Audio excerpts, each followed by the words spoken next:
Hey everyone, it's Barbara Ann. Welcome back to my channel, Straight Out of Context. Copyright disclaimer. Under the Copyright Act of 1976, I am within my full legal right to share these following clips via video and audio. The following creators allow reshare, redistribution, and download of their content, and as always, I credit in the description box down below. Fair use, public domain, TikTok third-party license, and TikTok Live automatic third-party license for the use of commentary, reaction, teaching, news reporting, research, comment, and criticism. I am legally within my basic human, civil, and constitutional right to share under the First Amendment to the U.S. Constitution. To share my expressions, views, thoughts, opinions, feelings, and critiques. The First Amendment to the U.S. Constitution guarantees my freedom of religion, freedom to exercise of, freedom of speech, freedom of the press, free assembly, and the right to petition the government and air my grievances. The First Amendment does not cover lies that amount to defamation, slander, libel, harassment, stalking, cyberstalking, bullying, cyberbullying, threats, or any other verbal crimes. Yes, I don't know. Everybody thinks if I do that, then I'm after something. You said 7. I said 7:30 to 8. Recheck the message. Like, I said 7:30-8. Like that means like didn't mean like 7:30 to 8. I'll be live. I mean I'll be on live 7:30, close to 8. Like, you know what I'm saying? Pixie, say hey. That a girl. Say hey to people. Tell them happy Tuesday. Say happy Tuesday. That's my girl. Look, she won't give it to you. Give me that. Give me that. She's like, nope, not happening today, Daddy.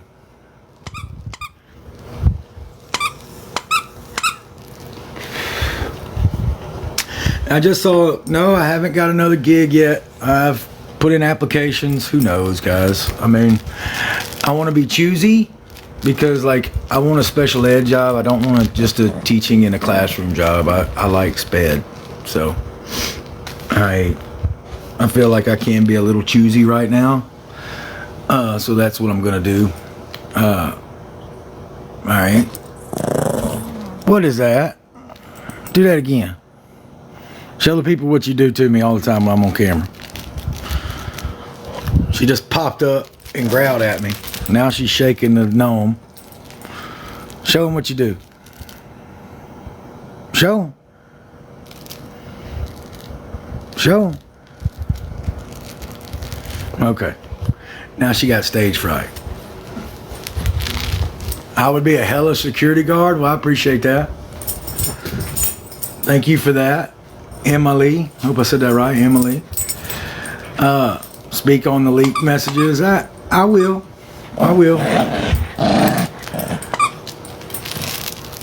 Pixie. And you know, guys, this is a Team Ryan, you know, live. So, like, if you're here to troll and just be mean and hateful, you know, you can leave. I mean, I only want positive vibes because that's what I am. I'm a positive guy. Oh, thank you for that, Monique. Team Ryan, I appreciate it. I hope y'all are Team Ryan. All right, let's do a poll.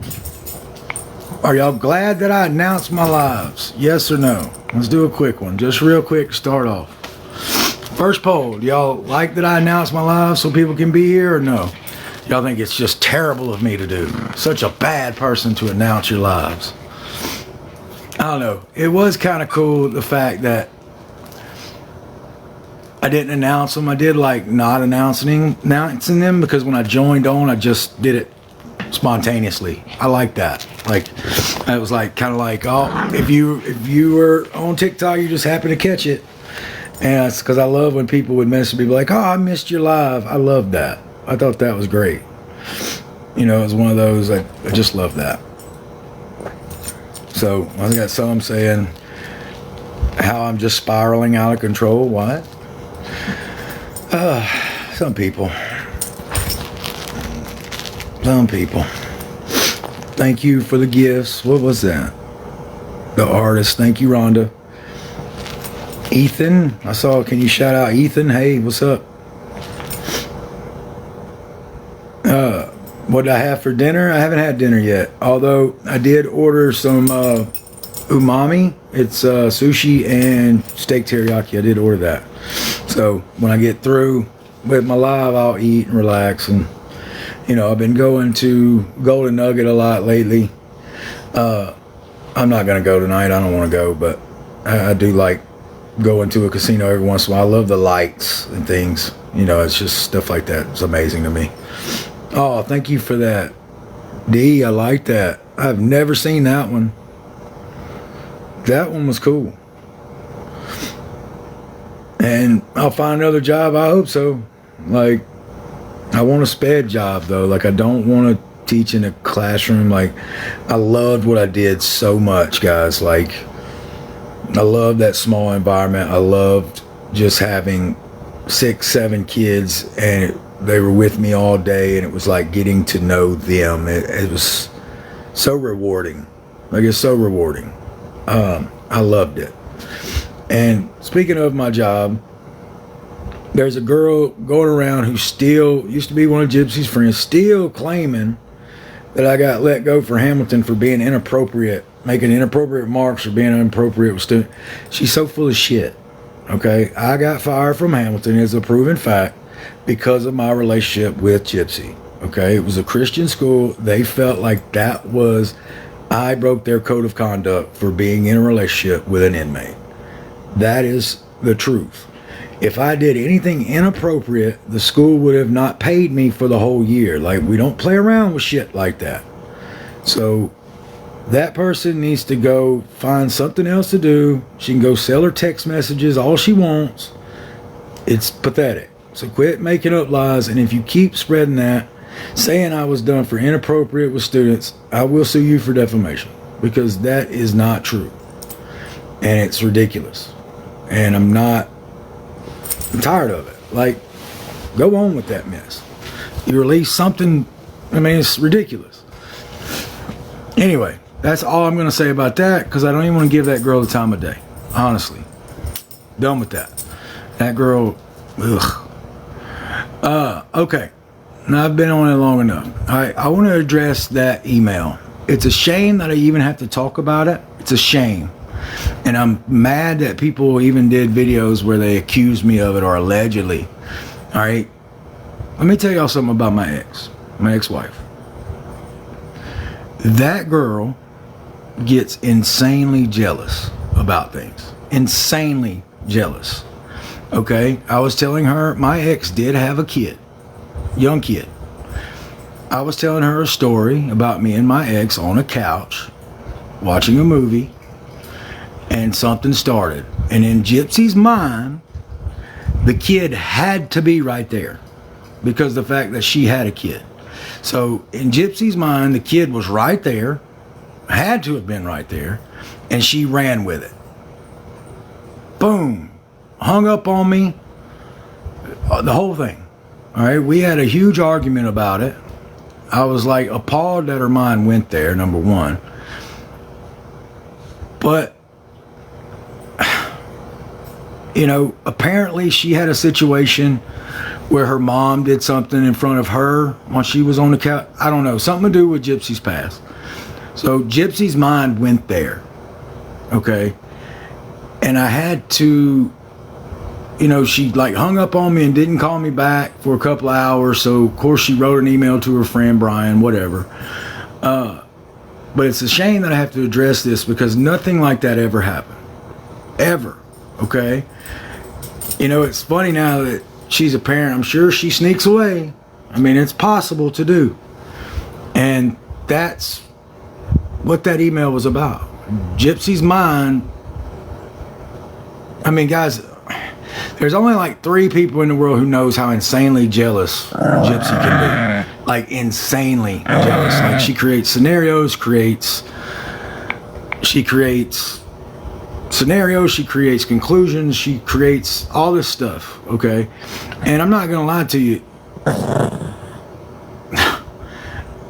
I did crazy chicks. So, you know, Gypsy would get insanely jealous. It was a turn on, but not in this instant. I did like it when she got jealous, but in this instant, she went too far. And I even told her, like, I can't believe you thought that of me, and I can't believe that your mind went there. And she later apologized, and that was the end of it. Because one thing I did love about our relationship is that once we had an argument, that was it. That was it. Like, we'd move on. That's one thing I loved about us as a relationship. You know, we're exes now. It's fine, whatever. But I love the fact that when we'd fight, we'd boom, and we'd let it go. All right? And it's a shame that I have to address that email because it's so friggin' ridiculous. And it's embarrassing. It's disgusting. It's gross. And it's appalling that people would even run with that like it's true. Like, ugh. All right. So that's the only time I will ever address that email. The only time. I don't want to hear about it anymore. It didn't happen. Gypsy even admitted to being sorry about thinking that. And that's the end of it. So I don't want to talk about that ever again. And if y'all don't believe me, then I don't want y'all to be Team Ryan. Honestly, if y'all think of me that way, go on. Like, I don't need you as a fan. If you believe of me, think of me like that. Okay? But I'm just saying, I mean, there was one instant where this is how insanely jealous Gypsy could get. I was at my last school and I had after school care duty, or no, afternoon car duty. And I made friends with a teacher, and she was a woman, and we were just friends. And I remember telling Gypsy a story how me and, I'm not going to say her name, but we were talking in the after school line, and she said that she lost her boyfriend, and I said, oh, that sucks, I'm so glad I have you, Gypsy, and blah, blah, blah. And it became, oh my God, why don't you just marry her? Why don't you and her go? I bet y'all go in the classroom. I bet y'all hide away in the bath. I mean, it was just appalling. I was like, Gypsy, what the hell are you talking about? And Gypsy just assumed that just because I was friends with this lady that I was going to leave her for her, and that me and this lady were hooking up at school. That's how Gypsy's mind worked. Okay? So, of course, Gypsy believed that. I mean, there was an instance after we were divorced, or getting a divorce, where Gypsy found this girl on Instagram and accused her of all kind of stuff. I mean, Gypsy just gets insanely jealous, and that's all I'm going to talk about it. I mean, guys, it was a turn on how Gypsy would get jealous. I'm not going to lie. Like, I love the fact that she got not insanely jealous where she would create scenarios and just bizarre shit, but I love the fact that she didn't want nobody messing with me. So I dig that. You know, I dig crazy chicks. That's weird. If it's weird, I'm sorry.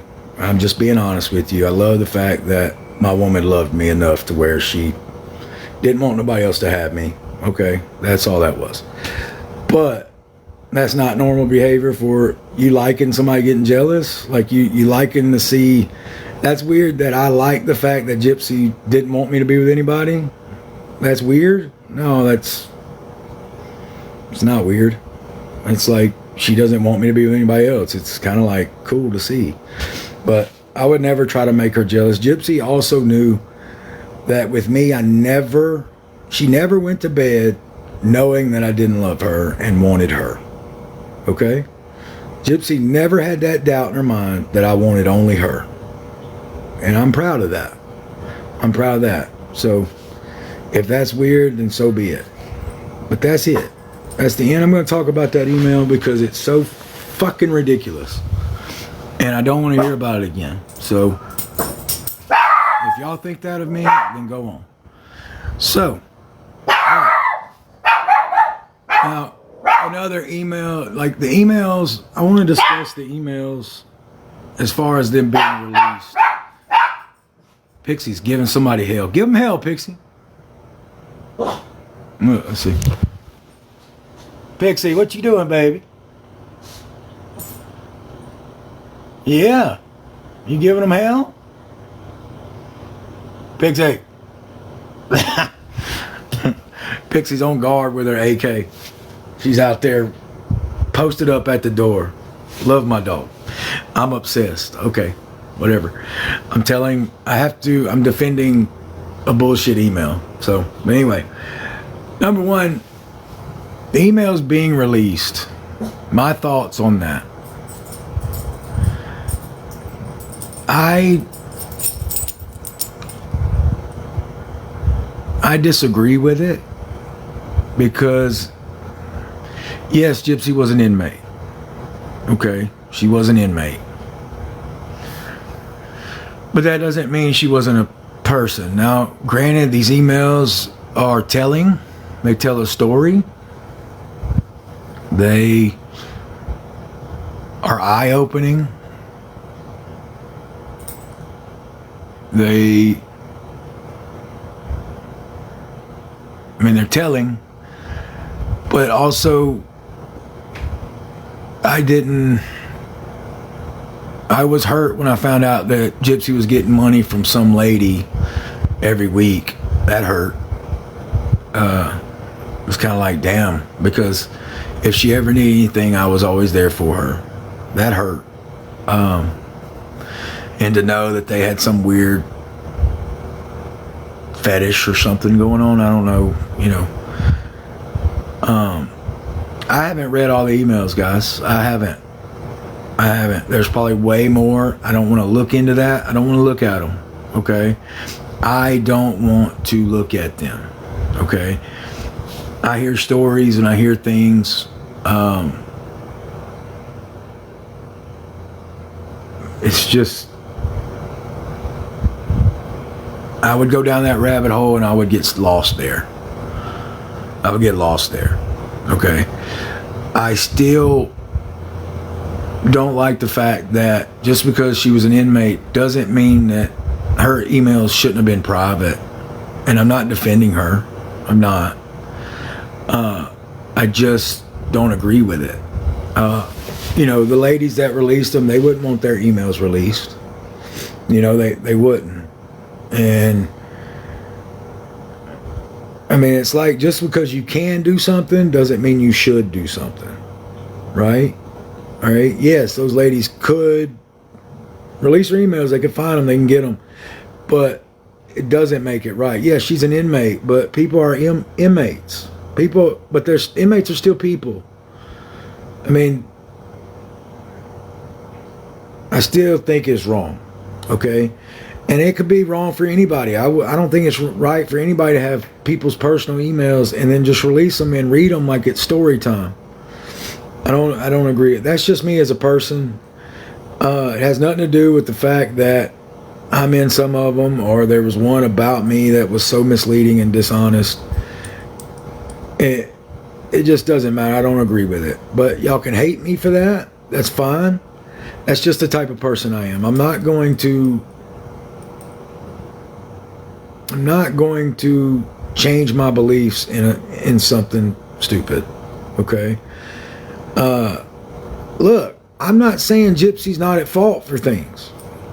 I'm not defending her. I'm not defending these ladies. I'm just saying it's wrong Gypsy was wrong for releasing those emails. She was wrong for releasing my text. I released one text. I shouldn't have done it. I was mad. I'm just saying it's wrong. That's all I'm saying. So if I'm wrong for that, fine. Do videos about it where y'all just say I'm defending her. Then yes, she did.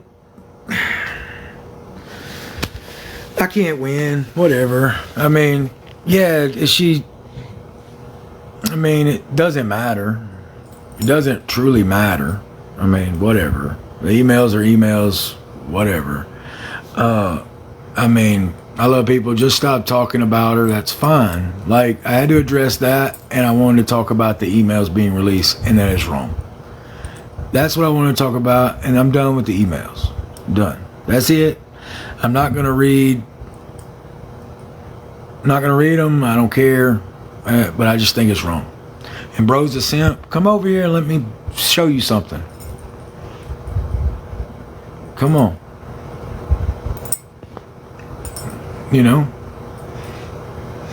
I love the fact that people judge me because I'm a good person. That's fine. That's fine. Here's what it is. It's gross behavior on my part. I'm not defending her. She hurt me. She was wrong. I'm not defending her actions. I love people. Nah, you're a simp. Come over here, jelly beans, and get some then, bitch. And like I said, if you're gonna be mean and hateful, get out of my life, for real. So, and I'm glad y'all are gonna get all that stuff, whatever. I love people. I mean, guys, if y'all are trying to destroy me, that's fine, whatever. I mean, I'm a good person, so whatever. Anyway, all right.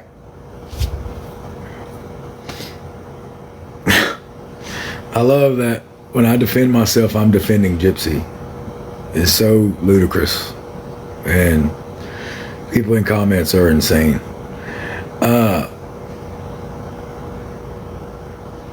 Yeah, she did hurt me. She did. I defend her how? I know, people have nothing better to do than troll. If you want to troll me, have fun. But I don't want to hear that I defend her, and I'm done talking about her. Like, that's it. I said my piece. I said what I needed to say about those emails. I'm done. I'm done. And if y'all think I'm wrong for defending myself, then that's fine. Watch Pixie for a second, because trolls done piss me off. Y'all done piss me off.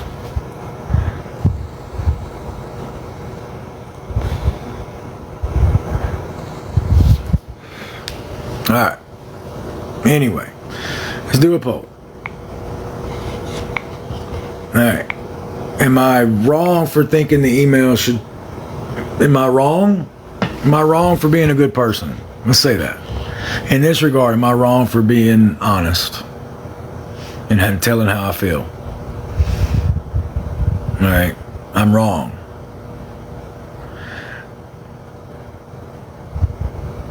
I'm wrong because she cheated on me. I'm wrong. I've always said Team Ryan doesn't mean anti-team, doesn't mean I'm against Gypsy. Now, do I fucking hate what she did to me? Yeah. Am I mad at her? Yeah. Am I beyond appalled about everything? Yeah. Do I get sick to my stomach thinking about it? Yeah, I do. That's why I can't read the emails and stuff, because it would piss me so off so much. So I'm only protecting my insanity. So, you know, guys, y'all attack her enough. Y'all don't need me to join the fight. I mean, so, is what it is. But, I mean, is only in it for herself. I believe that. Guys, I knew how selfish she was. Like, I love that people try to tell me how Gypsy was or is. I love that. Because I have firsthand occurrences. Like, I lived it. I love when people try to tell me how she is or was or whatever. I lived it. I know who she is. I get it. I know. So, guys, I'm married her. I'm always going to care for her. I'm always going to hope good things happen. But it's not on me to fix anymore. It's not on me to solve. It's not on me to protect. I do need to get a moderator, because people are idiots. Pixie, people can be idiots. That's right. Good people don't have to tell who they are. You're absolutely right. Thank you, Amanda, for saying that. Nothing wrong with be a good person. I like that. I like that a lot. I'm rocking my Nolan Ryan jersey today. I like Nolan Ryan, the Rangers. And, you know, is what it is. No one will ever date me because I can't get over her.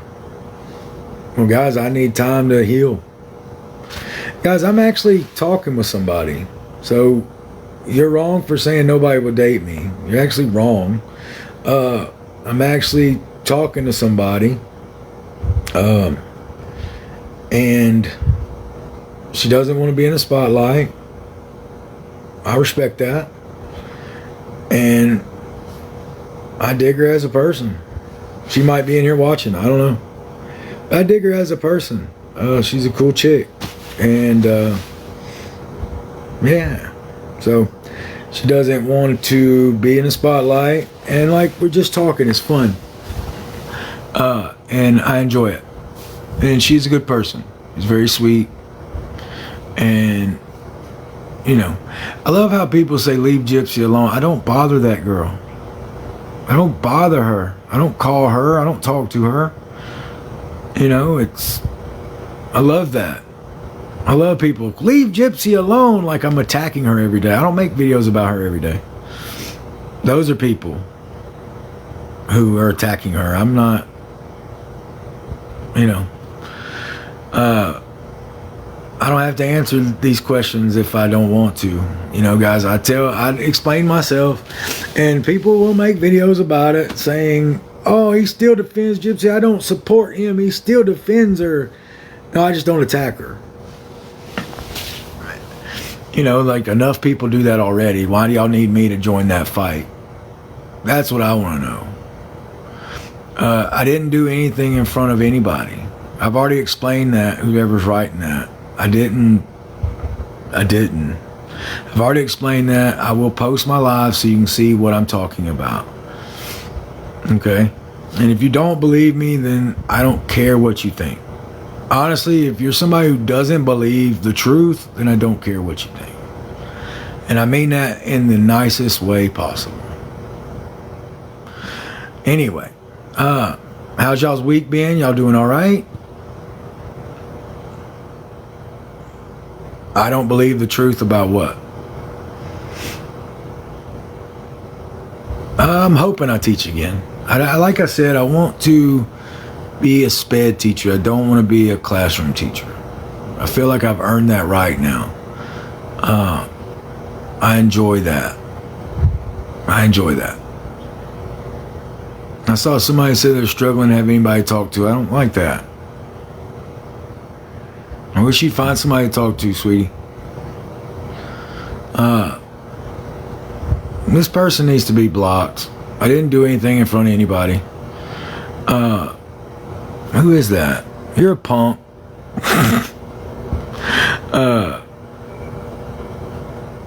I don't respect her. Like, guys, I'm not going to change who I am. I've already explained the situation. Alright? That email, she was wrong. It was outrageous. It is what it is. Like I said, she was insanely jealous. Her mind went there. I was pissed. We had a huge argument about it. And it's over. Like, she apologized. I apologized for getting her talking. I learned at that moment I could no longer tell her a story involving me with anybody else, because she would lose her mind. Lose it. And I realized that. So it was one of those where I was like, okay, I'll never mention that again. I'll never say a story about an experience I had with another girl, because she would, like I said, Gypsy, it just is what it is. No, my story makes perfect sense. Just because my ex had a kid, it had to be right there. I mean, it was ridiculous. I love how this person keeps in all caps saying something ridiculous. I did marry her, Brooke. I did. Yeah. Thank you, Nikki, for offering to be a moderator. Thank you for Tiffany for saying I'm handsome. Peace, Irene. Thank you for the gifts. Donna True, thank you. Yeah, you're right. I'm going to only respond to my supporters, and I'm thankful for my supporters. Don't call it sped. I heard that. Don't call it sped. Special education. It's just abbreviation, guys. If I mean anything by it, I apologize. If I offended you by saying spot, Pixie, I said spot. How long was I a teacher? I've been a teacher 4 years. I do not have another gig yet. I'm worried that me being on national, because it did affect my last job. So I'm hoping that me being on TV and being who I was with doesn't ruin my career. Like, Gypsy gave me so much, but she took away so much too. All right? But I will not ever regret my relationship with her. It created opportunities. I had experiences. And even when I was with her, I was never ashamed to be with her. Ever. Always told her I was never ashamed of her. So now that we're divorced, I still can't be ashamed of her. Am I mad about everything that happened? Hell yeah. But I can't go there because I get sick to my stomach. Like, I think about everything that happened and I want to vomit. And so I just tune it out. And that's the way I have to do it, guys. I have to. Apply to another school district, yeah. That's not a bad idea. I had somebody text me, email me, and was like, oh, there's jobs in Texas. But I just re-signed my lease here, and I like living in Lake Charles. I like Lake Charles. I like Lake Charles a lot. And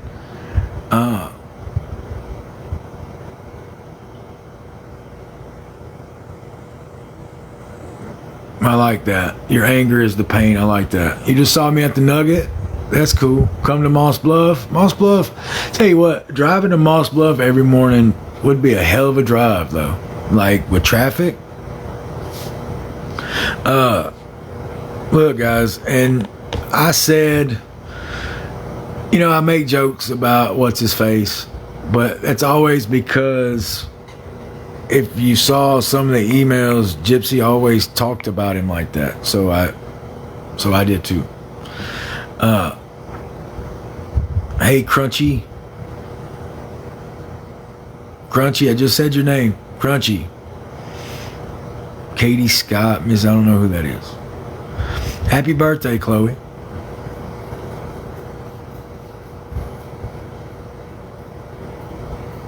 "7 weeks to LSU football. You damn right. Go Tigers." I am so ready for football season. I love football season. I can't wait to start wearing football jerseys. I'm still rocking my baseball jerseys because it's baseball season, but these are nice jerseys. Like, I love them. I know you like baseball, but I got in a banana ball. Guys, I tried to watch one of the games on TV, the banana ball. I respect what they do. Like, they fill out stadiums. They have a following. People enjoy their stuff. I mean, good for them. It's like Harlem Globetrotter. Yeah, the Savannah Bananas. Yeah, that's what I mean.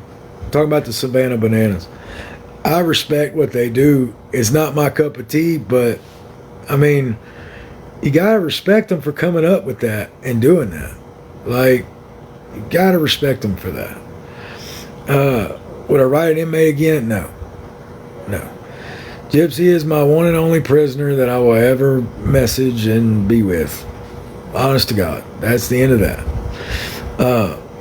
Guys, I didn't plan on that to happen. I didn't want to wait. I waited 4 years for her to get out. Like, I don't want to do that again. I've already addressed that. We are their voices. I've already addressed it.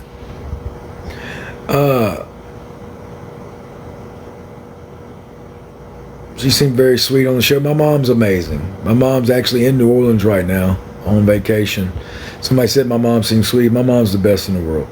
Like, my mom is so great. I don't know what I'd do without my mother. Going to Bachelor. Bachelor hadn't called. I don't fit the Bachelor's profile. But would y'all watch another show if I was in it? If it was my own thing, would y'all watch?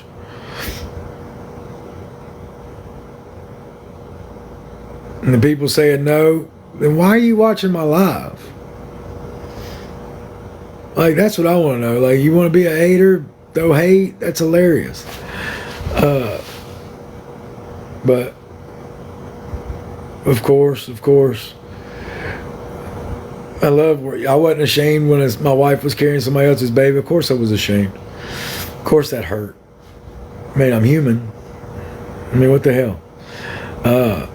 Red is yes. So a lot of people would watch. I'd appreciate that. Guys, I had real emotions. That was my life. I mean, it is what it is. That was my life. I lived it. So people would watch. I appreciate it.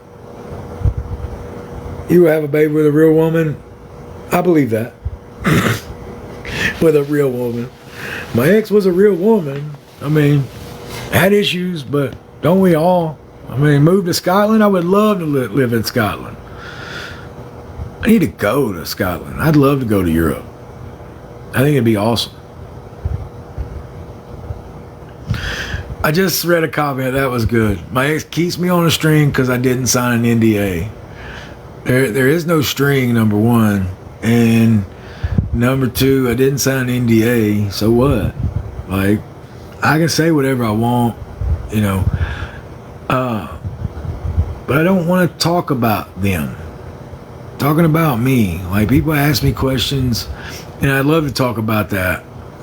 People still, I had to address the email because it was ridiculous, and I'm tired of hearing about it. I said what I said. It was the truth.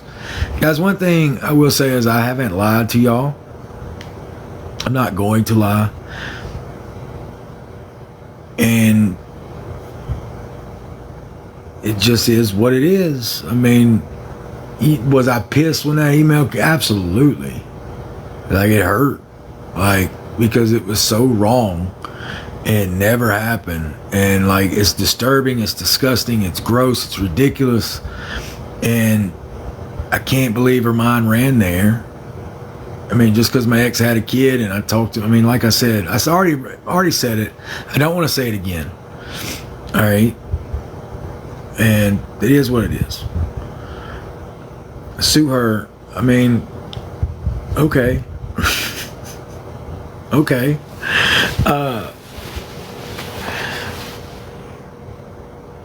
Lie, yeah, whatever.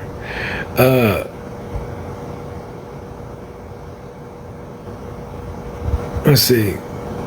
Love you, big fan. Thank you for Lake Charles local, big fan. I have met some cool people at the Golden Nugget and LaBerge lately.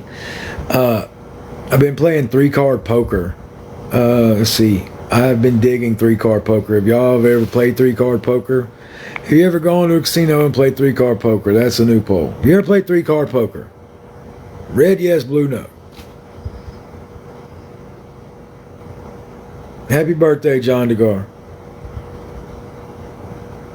No, a lot of people know. It is a great game. All right, they give you 3 cards, and you try to play poker off those 3 cards. All right, you're trying to get a straight flush, royal flush, or trips, or a pair. It's really a fun game. And if you've seen me at the casinos lately, that's because I'm playing 3-card and I'm enjoying it. But I'm not going as much anymore. You know, I can't be there every day. Like, you lose money, it's crazy. Can't do that. Texas Hold'em. I have played Texas Hold'em, but never like you see on like World Series of Poker where you're playing everybody else. In a casino, you play the dealer, and that's what I've done. It's not as fun. I go to Biloxi. No, when I turned 21, me, my dad, and my ex went to Tunica. Tunica was close. Pixie, get him. Pixie heard something in the hall. Uh-oh. What the hell is that? I just heard somebody scream. I don't like that. Pixie. I wish Pixie would hear. Pow!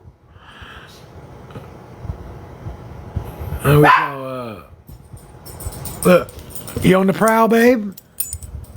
You gonna get him? Get him, Pixie. You gonna get him? Yeah, talk to him. Talk to him. What you gonna do? Huh? Look.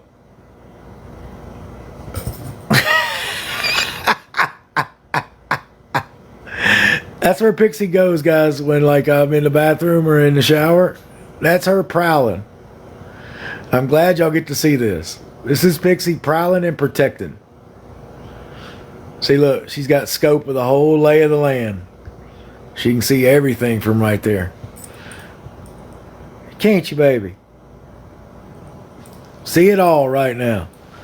Look, she's on the prowl. Huh? You see it? Look, off she goes again, back to the door. I love how Pixie prances when she walks. It's so cute. Yep, Pixie's keeping me safe. I love it. Pixie Pigs, that's a good girl, huh? That's a good girl. Yeah. That's my good girl. Yeah. All right. Yeah, me and my nephew, we go to games. LSU games start up soon. Is that Hitman Hart? Yeah. Bret Hart all day long. When's the glow up coming, Ron? Soon. Okay. It's coming soon. I think I've had a little bit of a glow up. I still have my hair. Number one.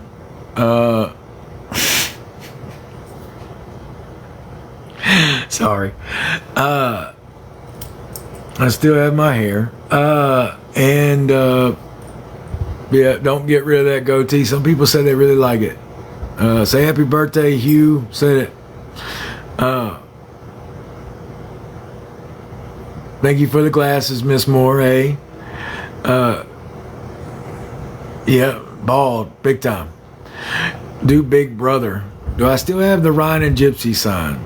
Somebody just asked me that. Yes, I still have the sign. It's put away. It's in a closet, I think. I don't know what I'd do with it.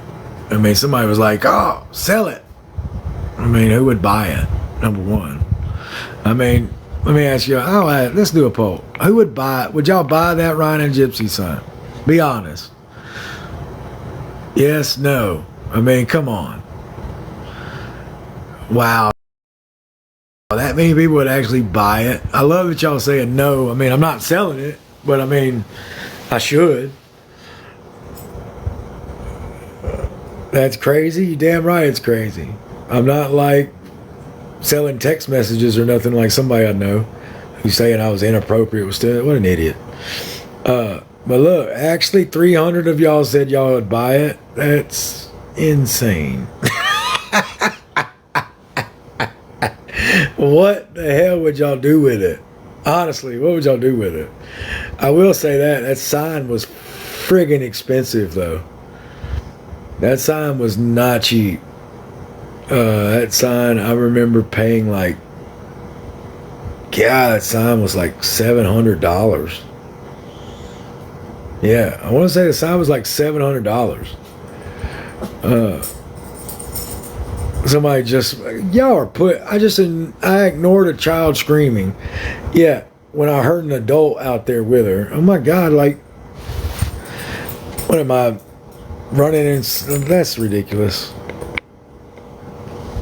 Ignored a child screaming. Come on. Give me a break. How old is Pixie? Pixie was born in December of last year. December of, not 25, 24. No, 23. Because, yeah, it was 24. Yeah, Pixie is almost 2. She's about, what month is it? July. She's about 6 months away from being 2. 5 months. So, oh, thank you for that chicken. Do. Thank you for saying I do look better.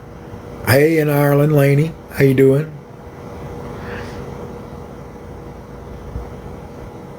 What is my opinion of Amber J? She's my friend.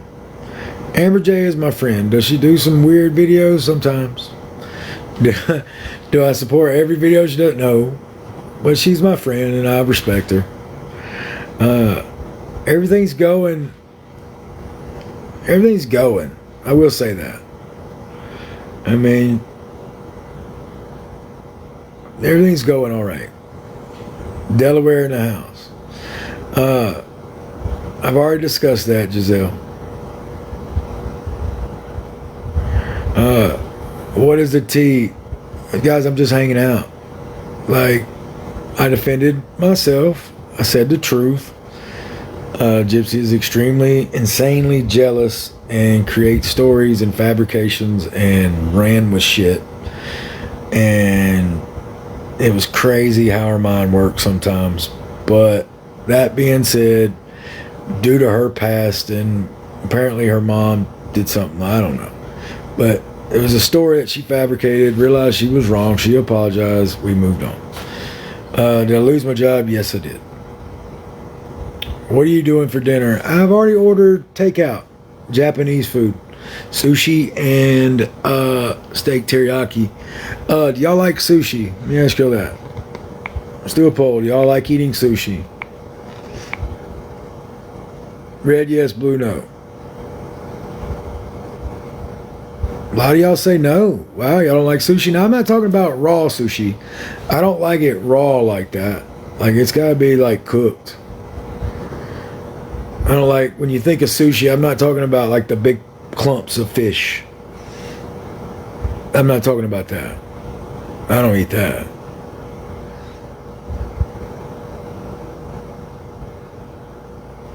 Okay, about half and half. Oh, I love that one.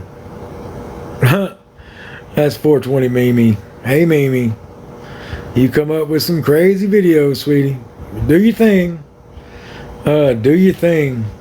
I mean, thank you for that anyways. I mean, I mentioned my last live, I had mentioned 420 Mimi. Do your thing, girl. Do your thing. Flattery's the most.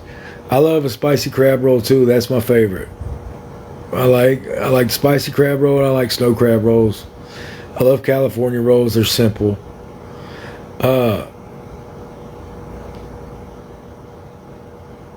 Do I feel like my marriage was a lie? Damn, that's a difficult question. I have to think about that one. Go live with Mimi. Wasabi? Hell yeah. Somebody just asked me wasabi or no. Hell yeah, you gotta throw wasabi on top. Now, some people like the ginger. I don't like the ginger. I don't get that. Am I dating? I am talking with somebody. Okay, just talking. Feel better, by the way. If you're watching, feel better, sweetie. Hope you feel better.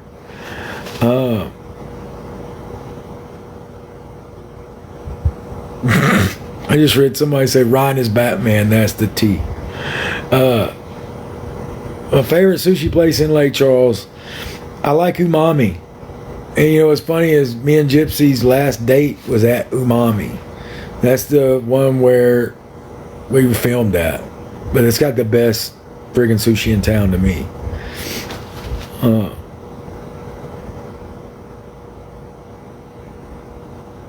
Umami is good. If you ever been to Umami, yeah, cat. Umami is good.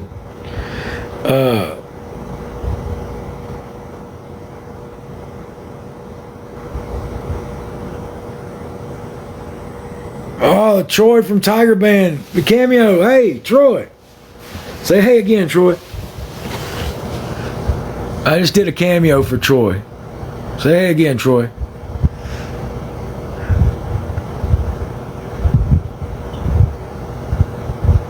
Troy is a guy Troy is a guy that I did a cameo for. It was really cool. Like, he's a band member. He was in the Golden Band from Tigerland. And kudos to you, Troy, for that. That's so cool. Who was the blonde at the casino? Did y'all see that post? Somebody brought that to my attention, and I think it was my brother, actually. But anyway, brought it to my attention that, no, it wasn't. Who was it? Anyway, somebody brought it to my attention, and brought it to my attention that the girl I took a picture with this girl, and she writes, here I am hanging out with a man with a fire D, and then people start being like, oh my God, is she with Ryan? And it was like, girl, they're gonna ask that when you do that title.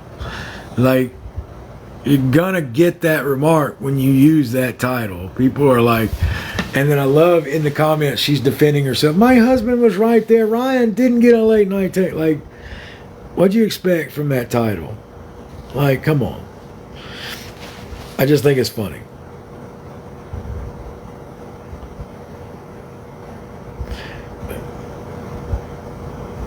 Let's see. I did have a great vacation in Vegas. I got Jesse going, drop one hint of tea. This isn't a tea drop. This is just me hanging out. Like, guys, like I said, I'm not reading those emails because I know how she was. I know who she was. I like that one. That was a cool thing. Let's see. There's Pixie. Pixie. This is what I do in Cameos. Hey, Pixie. And I'm in denial. I'm not in denial. I know the truth. I just don't want to live it again because I've already lived it. Like, I've already lived it. I lived it. I experienced it. I went through it. Damn. Like, do I have to stay in it for y'all? Like, do I have to? I mean, it's funny. Y'all want me to talk about, some people want me to talk about it. And then when I do talk about it, I'm obsessed. And when I don't want to talk about it, then it's, oh, you're in denial. I mean, damn. Can't win with some people.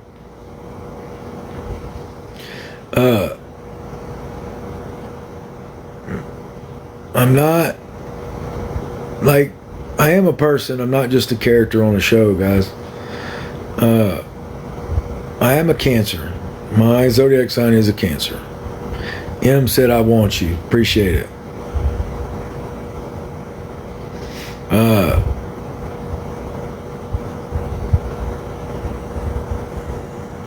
I'm a Cancer too. The cool, Krista. What year was I born? I was born in 1986, guys. I'm 39 years old. I am a June baby. That's all you get, though. Cancer gang, you damn right.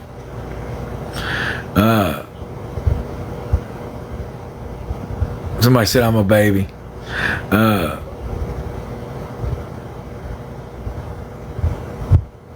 June 26th, right on. T-Mac. Thank you for that, Vic's True Crime. Michelle, thank y'all. Start a podcast. About what? I mean, I love my voice. I mean, some people say my voice is soothing. Is my voice soothing?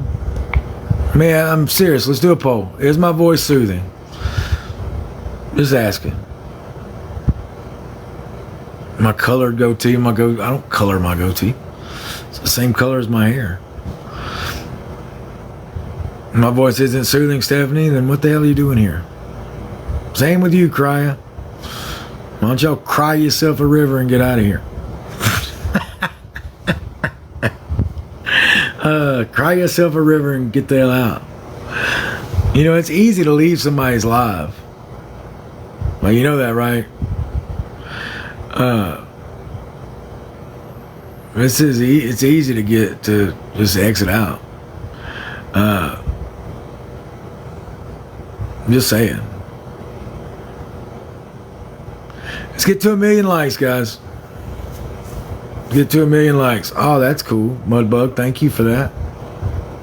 I've never seen that graphic. That's pretty cool. Come on, guys. Let's get to 1 million likes. Have pretty eyes. They look sad.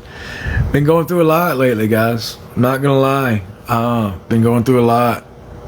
I'm lucky that I have people who know me and support me and keep me going. I am thankful for that. You know, I am thankful that I have the support system I have. You know, guys, it's really hard sometimes because I do want to just lash out and blah and be like, bah, just lose my shit. But I don't. I choose to take a higher road. I'm better than that, like I've said in other videos. It doesn't mean that I'm protecting. It doesn't mean I'm not mad. Like, it's just that what's the point?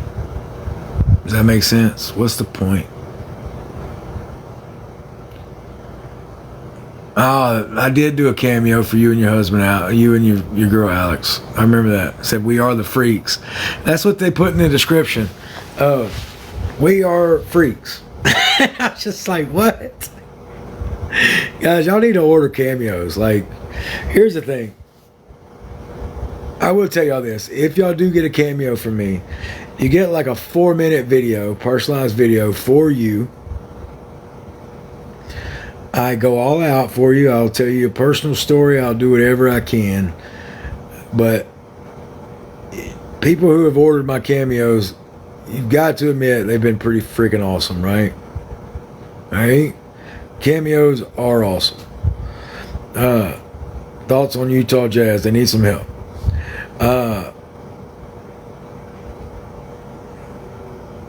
She doesn't respect you. Why respect her? That's a good question. Who said I respected her? Who said I respected her? Who said that? I mean, try to do the right thing. That's all I can do. That's all I can do. I mean, that's all I can do.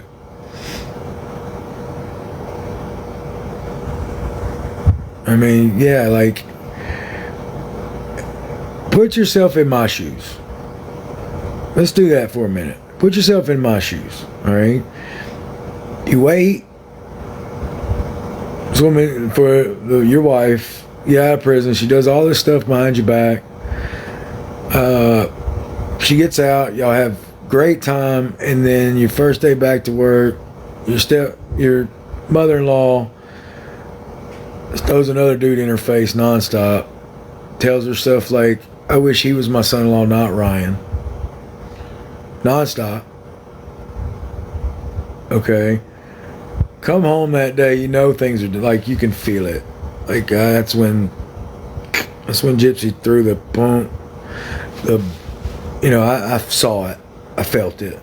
I felt it. But you're still on TV, so you try to keep it together, and then, then she leaves. She gets a tattoo with him that week. She leaves, and she's telling me the whole time, like, I just want a break. And Christy had already planned Ken to come down and stay the night with them and everything. I mean, just put yourself in my shoes, and it was all on national television. So everybody's in your business. And people talk about it. It was on TMZ. Just put yourself in my shoes, and people tell me to get over it. Like, the show just ended. I'm trying. I'm trying. And that's all I can do, guys. And if people don't understand that, I don't know what to say.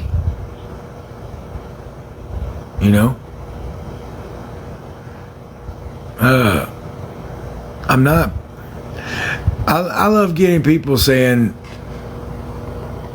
I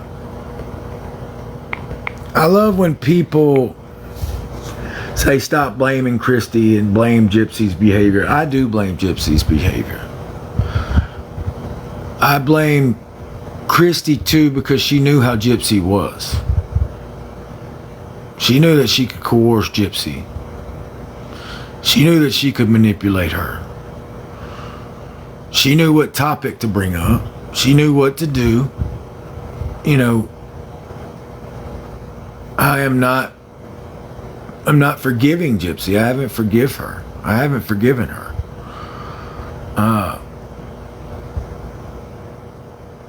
It's just a messed up situation, guys. Y'all saw it. Just sucked. Just sucked. And that's why I can't relive it over and over and over and over and over and over and over and over and over. You know. It's what it is. I should be ashamed. Why?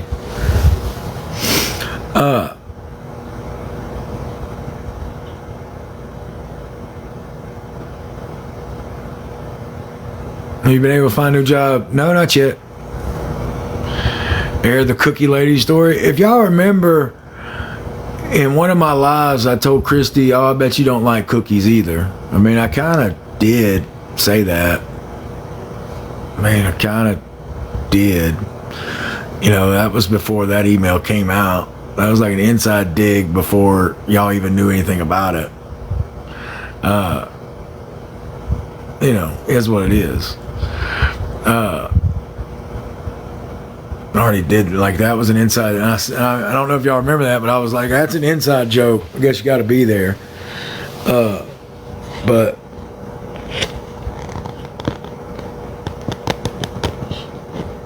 spill the tea. I don't have to spill anything. Do I feel betrayed by Gypsy? Hell yeah.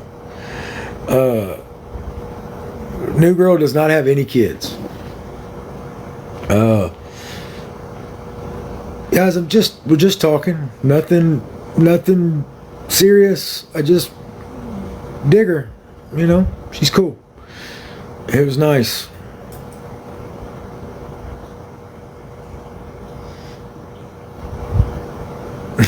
I love reading some of these comments. Guys, I made 1 million likes. Appreciate it.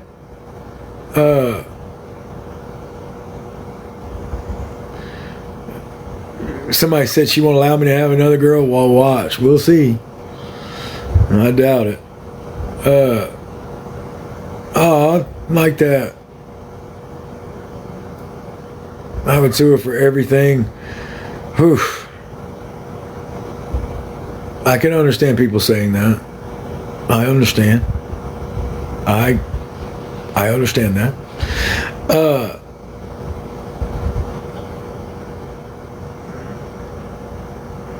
That's right. She has Kendra. I love reading some of these damn comments. I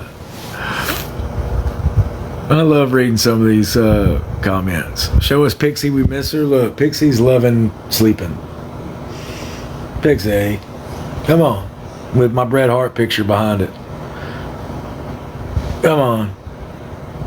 Come on. You know, it's funny. I love when people think that I don't get it, or I'm in denial, or, you know, you just don't know the truth. Believe me, I know the damn truth. Believe me. I know. I lived it. Number one, I lived it. So I love when people tell me I don't know, you're in denial, you still respect her, I respect everybody.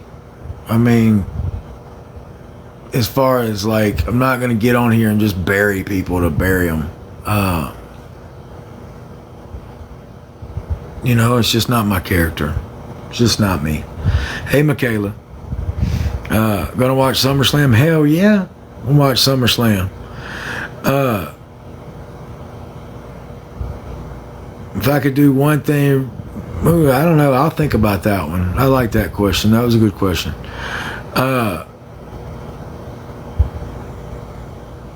Do I like romantic movies? Yeah. Yep. in the gutter. I believe that. Gypsy didn't ask to join my live. Go on with that. Somebody's like, don't know why you ignoring us. Gypsy asked to join your live. No, she didn't. Y'all are crazy. Avenged Sevenfold. Let's see. I have a listen to Avenged Sevenfold. Just not my style of music, really, though. What's my obsession with Fleur de Lis? Guys, it's a Louisiana thing. Like, it's a Saints emblem. It's a French cross. Like, it's a Louisiana thing. You have to be from Louisiana to get it. You know, you just have to be from Louisiana to get it. And it is what it is.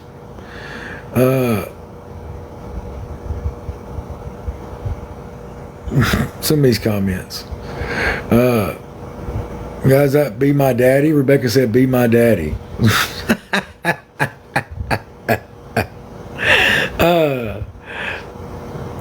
Yeah, whatever.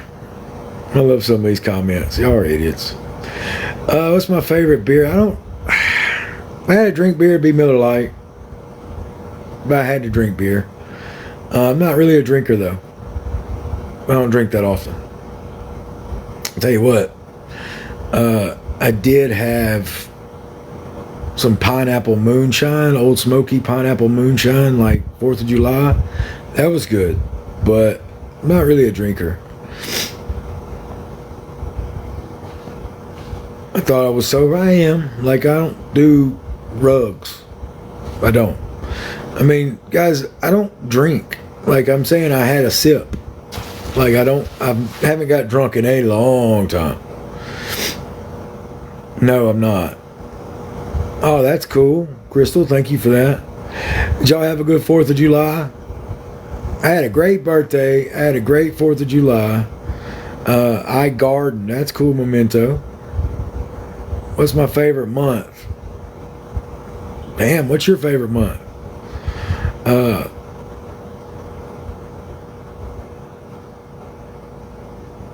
Somebody said their baby was born on the 4th. June. June's probably my favorite just because it's my birthday month. Much love from Nola. They have a UFC fight in New Orleans this weekend. A buddy of mine asked me if I was going. Not huge in the UFC. I like boxing more, but UFC's big. People love that. You know, any good movie recommendations? Have y'all seen the movie Sinners? I finally watched Sinners. My nephew got so mad because we watched half of it together, and then my nephew had to leave. He's driving now, which is crazy. And he had to leave, and then I forgot that he said don't finish it without him. I felt so bad. And then I finally finished it and told him about it, and he got so, he was like, oh, and I was like, oh my God, I forgot. And I felt bad. So, but it was a good movie. I mean, you gotta like vampires and shit like that to like Sinners. Hey Christian, am I getting my tattoo covered up? I don't know yet. I might add to it. Let's see. Galaxy, thank you, Cajun Navy. What is that? Cajun Navy, I don't know what that is. Like, I've thought about getting this covered. You know.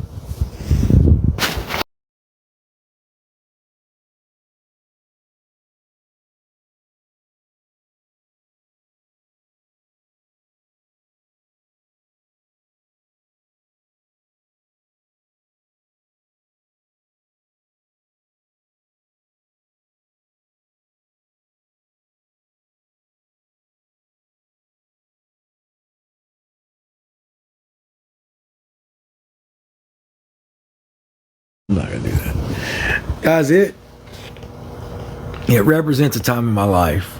Okay, I will say that it represents a time in my life. And isn't that what tattoos are supposed to?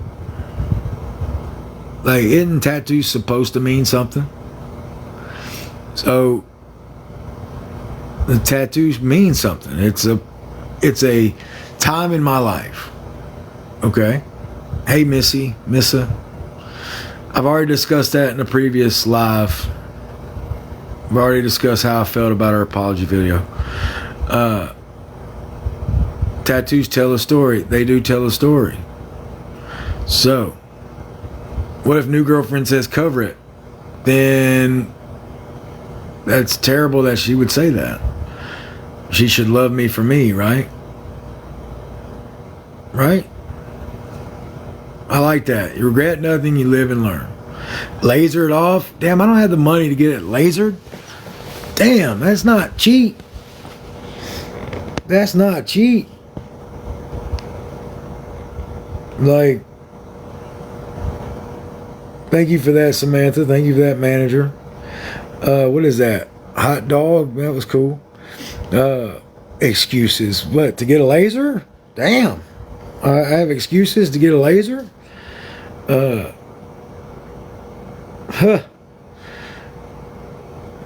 know, it's funny though. Somebody just said that they're going live. It's funny. I do something, she does something. I do something, she does. It's funny.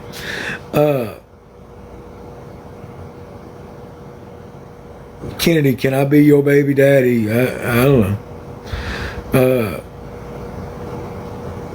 Oh, that's cool. What is that? Cammy, thank you. Somebody just offered me 50% tattoo removal. It's in Georgia though. 50% tattoo removal. I bet that's still friggin' expensive. Come on, guys, let's get to 1.5 million likes. Let's get there. Cover it with Pixie. Now that's not a bad idea. Just Pixie's old face. Just Pixie, what you think? Should I cover a tattoo with that face? Huh? What you think? Pixie does not care, guys. Say hey. Look, she's like, Daddy, quit sticking that in my face. Alright, baby, I'll quit.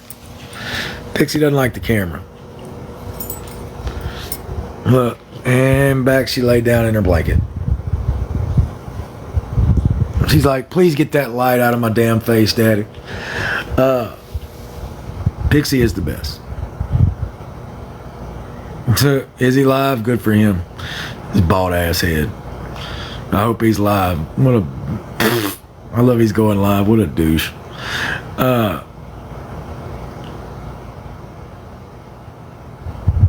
That's pretty cool. Renee, I'm talking with somebody.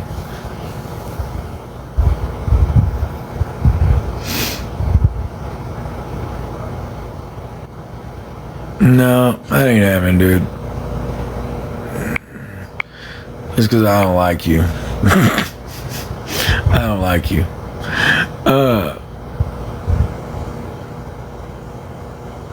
Well, I don't have anger towards Gypsy. Who says I don't? I love that people... Look.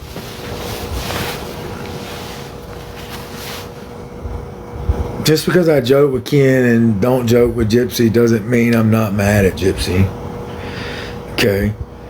It doesn't mean anything like that. It's just like, what's the point? I do talk shit about everybody else that did me wrong, but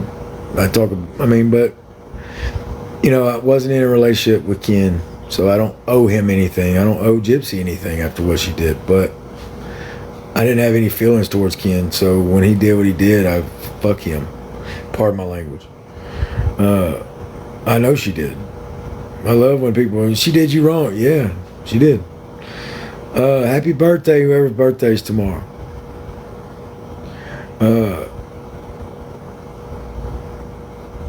Battle Ken, I would win, no shit.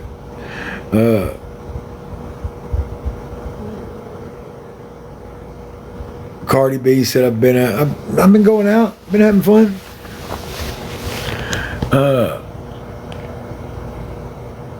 Would I get my own dating show? Favorite movie I've seen lately? Alright, I watched a movie on Peacock that was really friggin' good, and I want you guys to watch it. It was on Peacock. It was something from Wallace Island. Alright, it was Wallace Island. Regards to Wallace Island. Damn, what is the name of that movie? Have y'all seen it?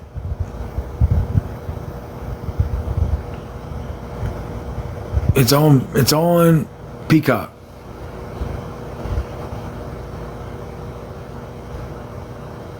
It's on Peacock. It's really good.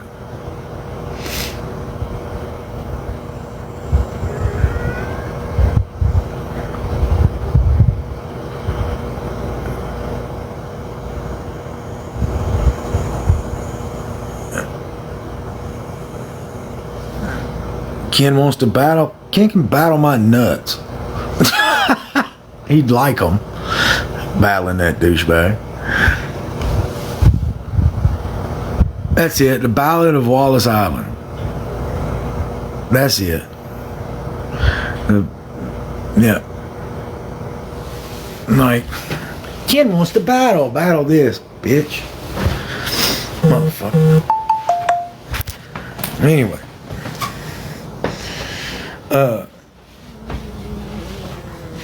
Well, good for him. I'm not talking about that douchebag. I don't care. Like, I don't care. Like, the Ballad of Wallace Island. That's it. Y'all need to watch that movie. That movie is great. Okay? That movie had me... It was full range of emotions. It's a movie about a band that reconnecting. It's really good.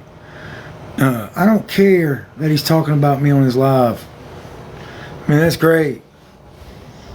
Good for him. I'm not talking about him, so it's just kind of funny. You think I care? I really don't. It's kind of funny that he's talking about me. Why don't people say, oh, Ken, he's obsessed? Ken's been obsessed about dudes. Just is what it is.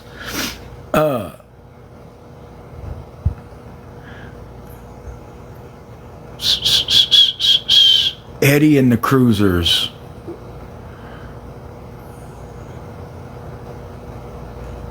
What is Eddie and the Cruisers? That's a good movie? Eddie and the Cruisers. Is it? I've seen Eddie and the Cruisers. Okay.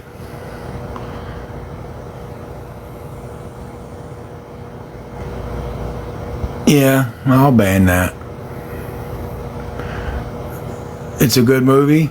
Jersey Girl said it's a good movie. Okay, I'll check it out.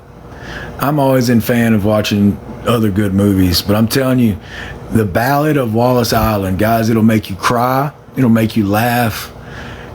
And it's funny, the whole time you're watching this movie, you're like, there's something wrong with this guy. There's something wrong with this guy. But then you fall in love with him. And it's great. And it just gets better. It's better and better and better. It's on Peacock, guys. It's so good. Do I like Korean movies? No. I did like Squid Game. Squid Game was great.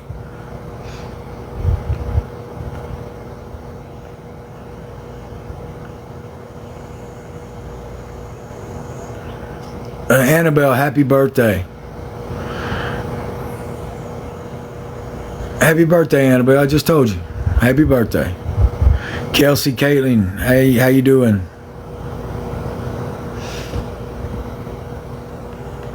No, I mean, I don't care if he's saying I don't want to battle him. I just ain't got time for that bullshit. Ken wants to battle dudes all the time. Believe me.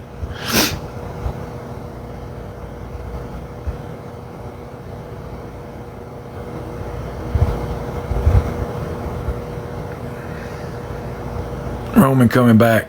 I felt bad that Seth got hurt on Saturday night's main event. I'm talking about wrestling. I wish that he wouldn't have got hurt because I heard Roman Reigns was going to come out at that moment.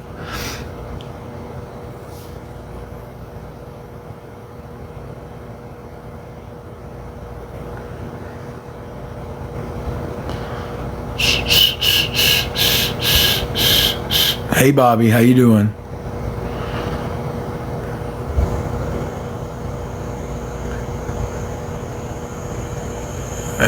My new girl, she's not my girl, but I enjoy talking with her. Like,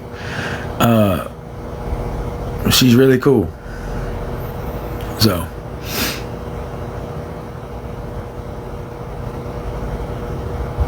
go watch Big Brother. I watched Big Brother 2, like when it first came. God, how many Big Brothers are there now? The show. There's like 1 million, right?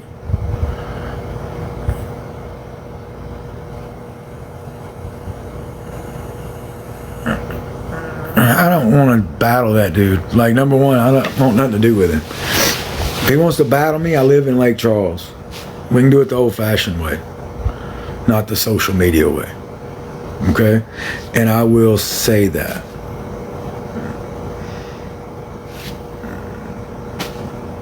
So, if he wants to battle me, come to Lake Charles. He knows where I live. His baby mama knows where I live. Believe me, she's been all over this place.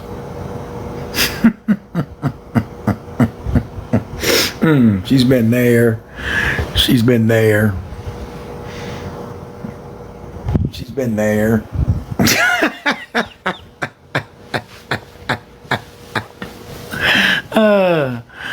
Where else has she been? She's been there. Believe me, she's been all over this fucking place. She knows where it's at. Ain't got time for that bitch. Let's see. He knows, Gypsy knows where I live. She knows how to get here. Believe me, she knows how to get here. So, you know.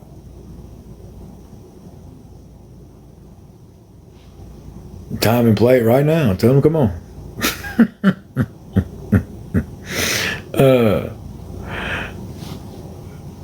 Good. I hope he does. Tell him to come on. Y'all are so silly. Bro, thank you for the galaxy.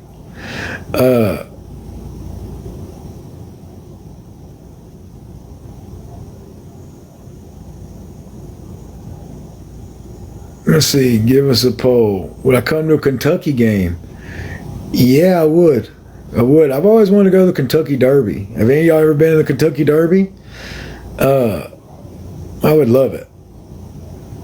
I love you too. Those of you who are Team Ryan, thank y'all. Look, guys, like I said on my, before I got shut down for a second, if y'all want cameos, is in my bio. Like I said, I've been giving people like 4 to 5 minutes, and I'm just me. Like, you get this right here, just personalized. So go check it out. It's in my bio. They're doing a summer sale right now. It's in my bio. Check it out. Hit the link. Go get one for yourself or a loved one or a friend. It doesn't matter. Just nothing weird. I've got some weird requests that I've had to cancel just because I can't have that video out there. You know, like, nothing terrible. I mean, nothing crazy. But, you know, there's some sick people in this world. It wasn't that bad, but it was one. I just was like, I can't. I'm a teacher. Can't do it.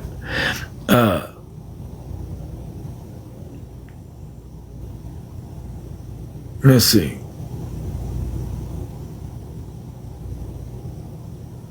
What's my NFL team? I'm a Saints fan. Who that? Who that say they're gonna beat them Saints? Who that? Who that? I mean, I'm a Louisiana guy, of course. Hey, Randy, how you doing? Go Bills, Eagles.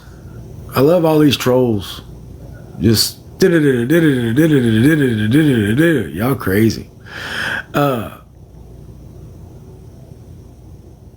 Hello from England. I've always wanted to go to England. I think England would be cool. I'd love to get to like 500,000 likes because I was at like 1.5 million. I try to get to 2 million every time I go live. And like I said, guys, if y'all are here to just troll and try to piss me off and get me mad, go on with that. Like, life's too short. y'all already know how I feel about certain people, so quit trying to get me riled up talking about them. You know, it is what it is. Y'all know how I feel about certain people, and yeah, get a mod. Y'all think I should get a mod? Let's next poll. Y'all think I need mods to get all these trolls out? What you think? And the people saying no, believe me, are the trolls. I did this poll on purpose to see how many trolls are in here, and there's like 100 of them. That's great. So all you trolls, out of 4,000, all you 120 of them, why don't y'all go, I don't know.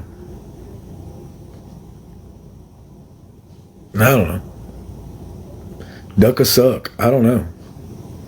Go duck a suck. Not a suck. Yeah. Anyway. What's my favorite movie? God, guys. I've had a lot of favorite movies. My favorite kid movie of all time, though, if y'all have not seen it, I just got a shirt. Friggin', where's that shirt? Guys, I've got to find this shirt. Watch Pixie for 2 seconds. This will be about my favorite movie as a kid. Look, y'all watch Pixie for 2 friggin' seconds. I'm going to find that shirt. Let's see if Pixie stays. Pixie, talk to the people for a second. Talk to the people. What did I do with that damn shirt?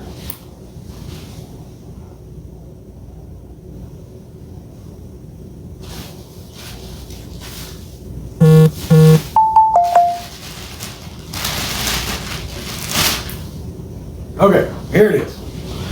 Found this shirt. All right. If you know, you know. Here I am. And if you don't know, then what the hell's wrong with you?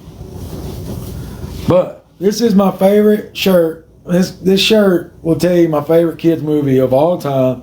And if you haven't seen it, you need to go see it. But if you know, you know. Okay. If you know, you know. All right? Percocizing. I'm percocizing. If you know, you know. And does anybody know? Heavyweights. Exactly right. Best movie ever when I was a kid. Like, it had everything. It had everything that a kid would have. Like, if you were a little boy and oh my God, it was such a great movie. I still love that movie. Y'all know who did that movie, Heavyweights? Judd Apatow did that movie. He was an executive producer in that. Yeah, he was an executive producer in that. And he actually, like, helped write it, too. So, like, Judd Apatow did, like, Forgetting Sarah Marshall. This was, like, one of his first things he's ever did. And he did, like, all those movies. Forgetting Sarah Marshall, This Is the End. Like, he did them all. So that was one of his first movies was Heavyweights, and it's amazing. I mean, it's like Mighty Ducks, but it's on Disney Plus. Go watch Disney Plus, find Heavyweights. It is the best friggin' kids movie. It's got it all. It's got it all. It's summer camp, and it's funny. It's got everything you need. It's the best movie ever. Ever. So go watch it. Halloween Town is better? No. Heavyweights is the best movie ever. Ben Stiller's in it. He's Tony Perkis. It's Tony Perkis. When they had the Blob, like, movie's the best movie ever. Yeah, Ben Stiller's the bad guy in it. Ben Stiller's the bad guy. It's so great. Somebody said growing up chubby in that movie. Yeah, that movie's great. The Birds are Golden Nugget.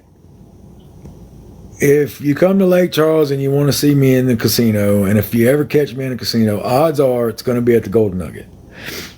But I do go to the Birds, though. Both of them have their own perks. Both of them have, Golden Nugget is more like a Vegas casino, and LeBurge is more low key. Like both of them have the great. Well, both of them are great. Yeah, I started a new live because boom, the other one got shut down. Yes, I'd love to have kids of my own. I would love that. You know, I mean, I'm 39. I still have plenty of time.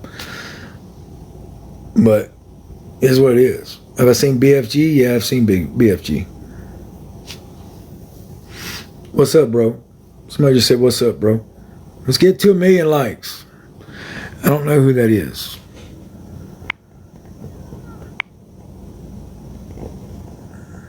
I don't know who that is.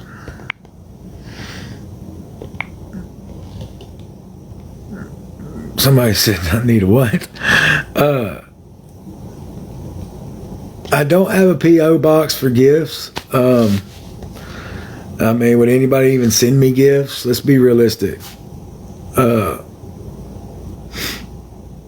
mean, if I had a P.O. box, would y'all send me gifts and not hate? Let's see. Would y'all actually send me gifts? I mean, 8 people, no, we hate Ryan. That's my best voice for haters. We hate him. He's terrible. He's this. All he does is talk about Gypsy. Sorry, that's my troll voice. I'm going to type some bullshit in the comments, try to get him.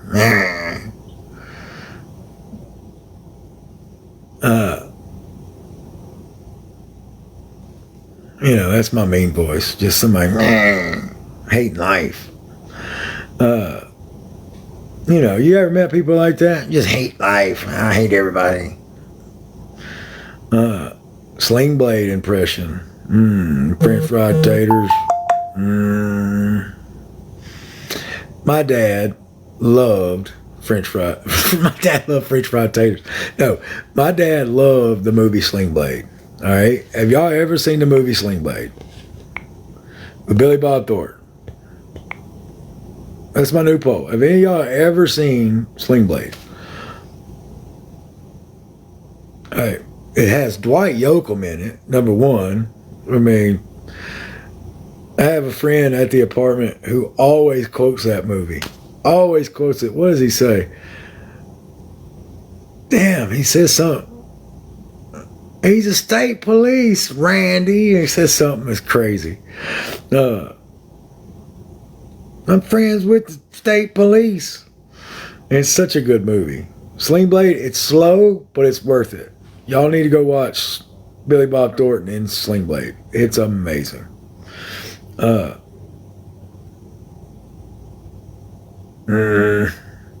Dwight Yoakam in the movie, he's such a prick.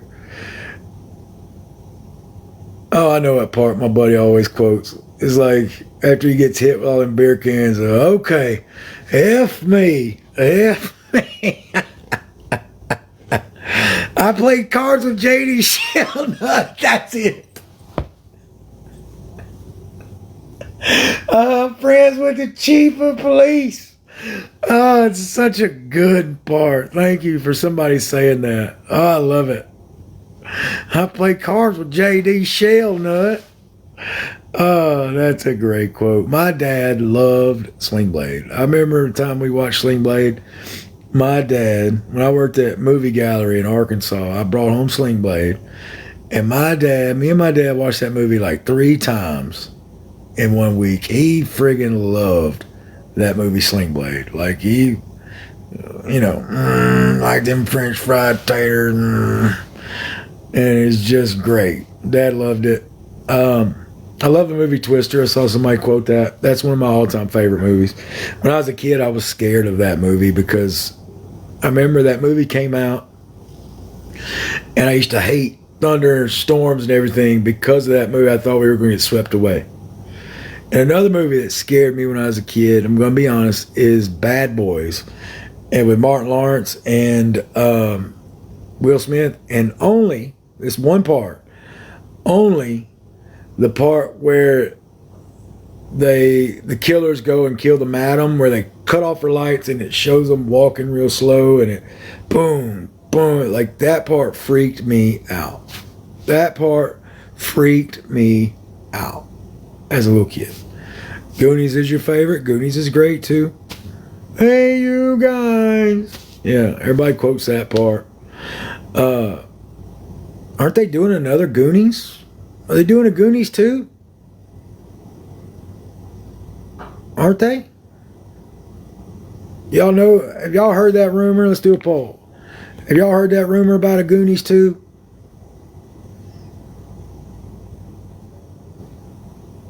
We got a lot of no's.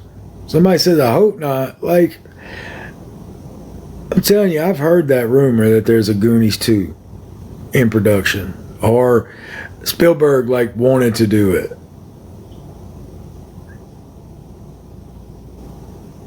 Hey, somebody said, give me a shout out. Hey.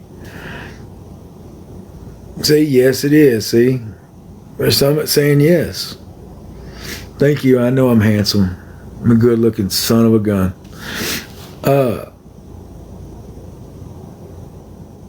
What's my idea of a perfect date? What am I on, a dating podcast? Am I supposed to answer that question? What's your idea of, am I on the dating show? What's your idea? Bachelor number 2, what's your idea of a favorite date? Come on. Come on. Everybody knows my favorite date would be at the... Just joking. Sorry, I couldn't help it. Well, if he's waiting for me, he's going to wait for a while. Unless he comes over here. I will say that. I didn't care for the movie The Outsiders that much. It didn't. Didn't. Have I been to a WWE live? I've been to 2 WrestleManias and a bunch of live events. I used to come to Lake Charles a lot. Like when they promote WrestleMania in New Orleans, they would come to Lake Charles. They'd come to Lafayette. I've seen Raws. I've seen SmackDowns. I've seen AEW one time in Houston. That was great. That was when they were hot, though. It's when Jericho was champion, or right after. No, I think Jericho was still champion. This is right when they first started. It was hot, but you know. But yeah, I've been to a lot of WWE events.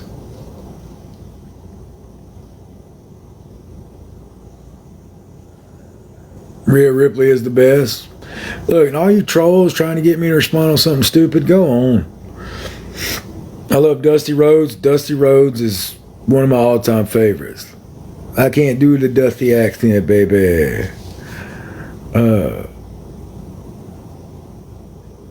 Randy Orton. I've met Randy Orton. It was actually funny. I was at WrestleMania Access in New Orleans, and I bought the autograph to see Randy Orton. And Randy was a cool, laid-back dude, but the guy facilitating getting Randy things spilt a bottle of water on Randy's table, and Randy got so upset that he got up and left the signing and wouldn't come back until that guy was gone. And it was like 30 minutes. Like, we were standing in line like, where the hell is Randy? Where did Randy go? What the hell? And hey, Katie. And then he came back. The guy was gone and finished the rest of the signings. One dude in front of me left because of that, because he was like, Randy Orton's a prick. But Randy was cool to me. So I don't think he's a prick. He was cool to me. But I do like Randy Orton. He's great. Let's be friends. Thank Christy. Thank you. Oh, that's cool, CC. CC, that's probably the coolest graphic. That's probably the coolest graphic. So many people. Logan Paul on WWE is a great bad guy. People always want to see him get his ass kicked. He's a great bad guy, though.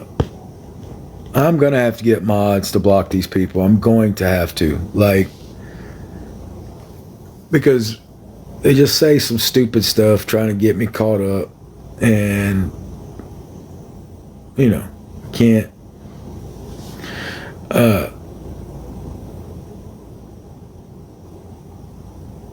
Hey, Owen.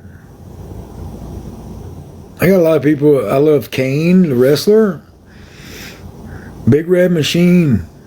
Kane was good. I loved him with Daniel Bryan though. Team Hell No, oh, it was so good. Team Hell No was the best. If you know, you know. If you don't know, then you don't know. Team Hell No was the best. Have you ever been to Canada? No. I'd love to go to Canada. I mean, Undertaker was great too. Undertaker was great. Let Me In. I already know who you're talking about. Loved him too. Good old Team Hell No. Like, if you know, you know. All right, guys, let's get to 500,000 likes. Oh, wow. That was a cool graphic. Shawn Michaels. I like Shawn Michaels, but look who I got on my wall. That's the man right there. That's the man. And, you know, you see the drawing on my refrigerator? People once, were like, look at her, she can't even spell heart right. That was for Bret Hart. Just so y'all know. She knew how to spell heart. But, Hitman.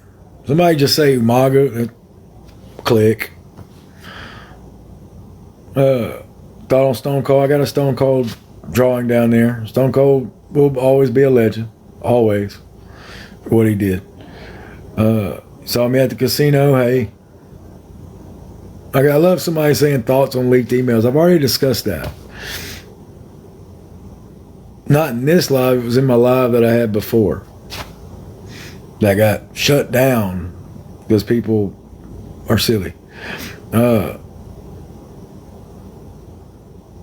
Miss Pixie Pix. Miss Pixie Pix is sleeping right here. It's my girl. She wants me to take her outside, though. I need to. Pixie, let's end this live so I can take you outside. I might need to do that. Somebody just asked me if I regret marrying Gypsy. I've never regretted my relationship with her. I won't regret marrying her.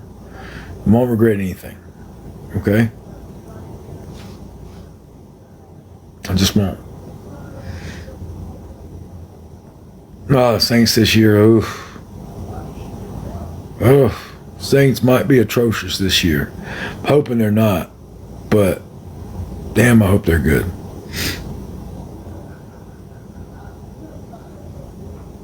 Detroit Lions got the Super Bowl. They're good, but Super Bowl, we'll see.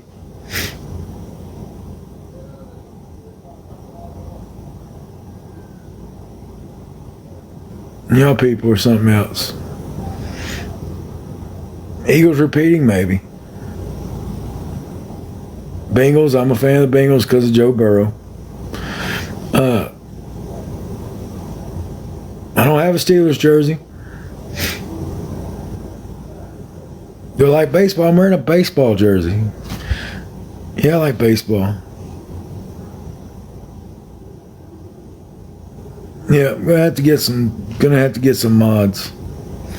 I will put my live on YouTube. I will, I promise. I'll put this one and the one that was previous. Alright, 500,000 likes, guys. Love it. Alright, I'm gonna start saying hey to people. And then I'm gonna go, okay? Been on a lot longer than I thought than I would. You know, when I got banned, I should have left it at that and have people talking like, Ron got banned. No, I don't regret my relationship. Never will. Never, ever will. Atlanta Braves or no, I'm an Astros fan. I respect the Braves.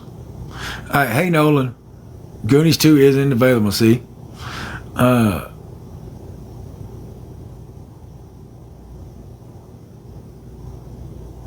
a good night. Hey, Charlotte. Hi from Belgium. Hey, Amanda. Where's Pixie? Pixie's right here. That's my girl. No, dude. Number one, I don't like you. Number two, no. Good night from Cali. Guys, I hope y'all have a great night. My phone's about to die. I hope y'all have a good night. Thank y'all for being in my live. For you trolls, go on with that noise. I hope I answered y'all's questions. It's the last time I'll ever talk about it. I hope y'all, man, it just is what it was. It didn't happen. And if you believe it, then I don't want you to be Team Ryan anyway. So, guys, y'all have a good night. Love y'all. Good night from Florida. Good night from Texas. Thank y'all for the gifts. Thank y'all for everything. Y'all have a good night. See y'all later. Y'all stay Team Ryan. Go buy some Cameos, guys. I'm telling you get me for like 4 or 5 minutes. I love people still trying to troll me as I'm leaving. Y'all are something else. Good night. Team Ryan Anderson, I appreciate that. Guys, I hope y'all have a great night. Pixie, you got anything you want to add? No? I'm going to the Golden Nugget. So if y'all want to see me, come to the Nugget. All right? Night, guys.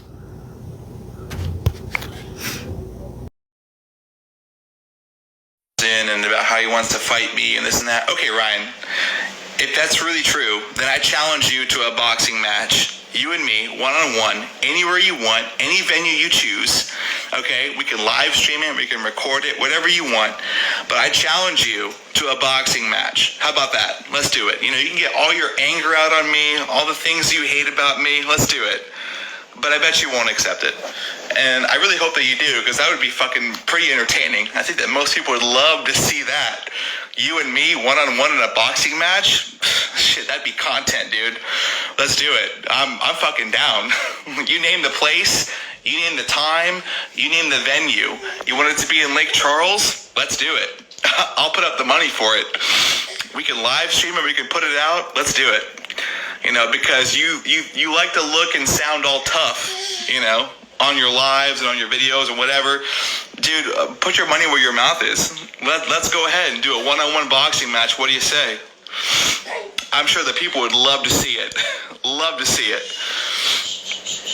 I'd be so down.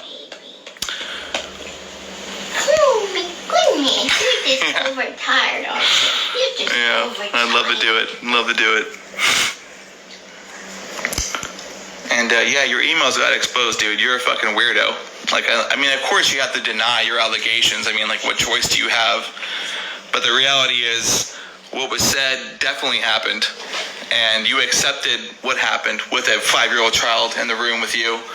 And if I'm lying, then, you know, sue me. You know, we'll subpoena the phone calls where you defended yourself, talking about how, you know, the only reason why it was okay was, well, you know what, we'll get to that later. But you definitely did exactly what was said in those emails, 100%.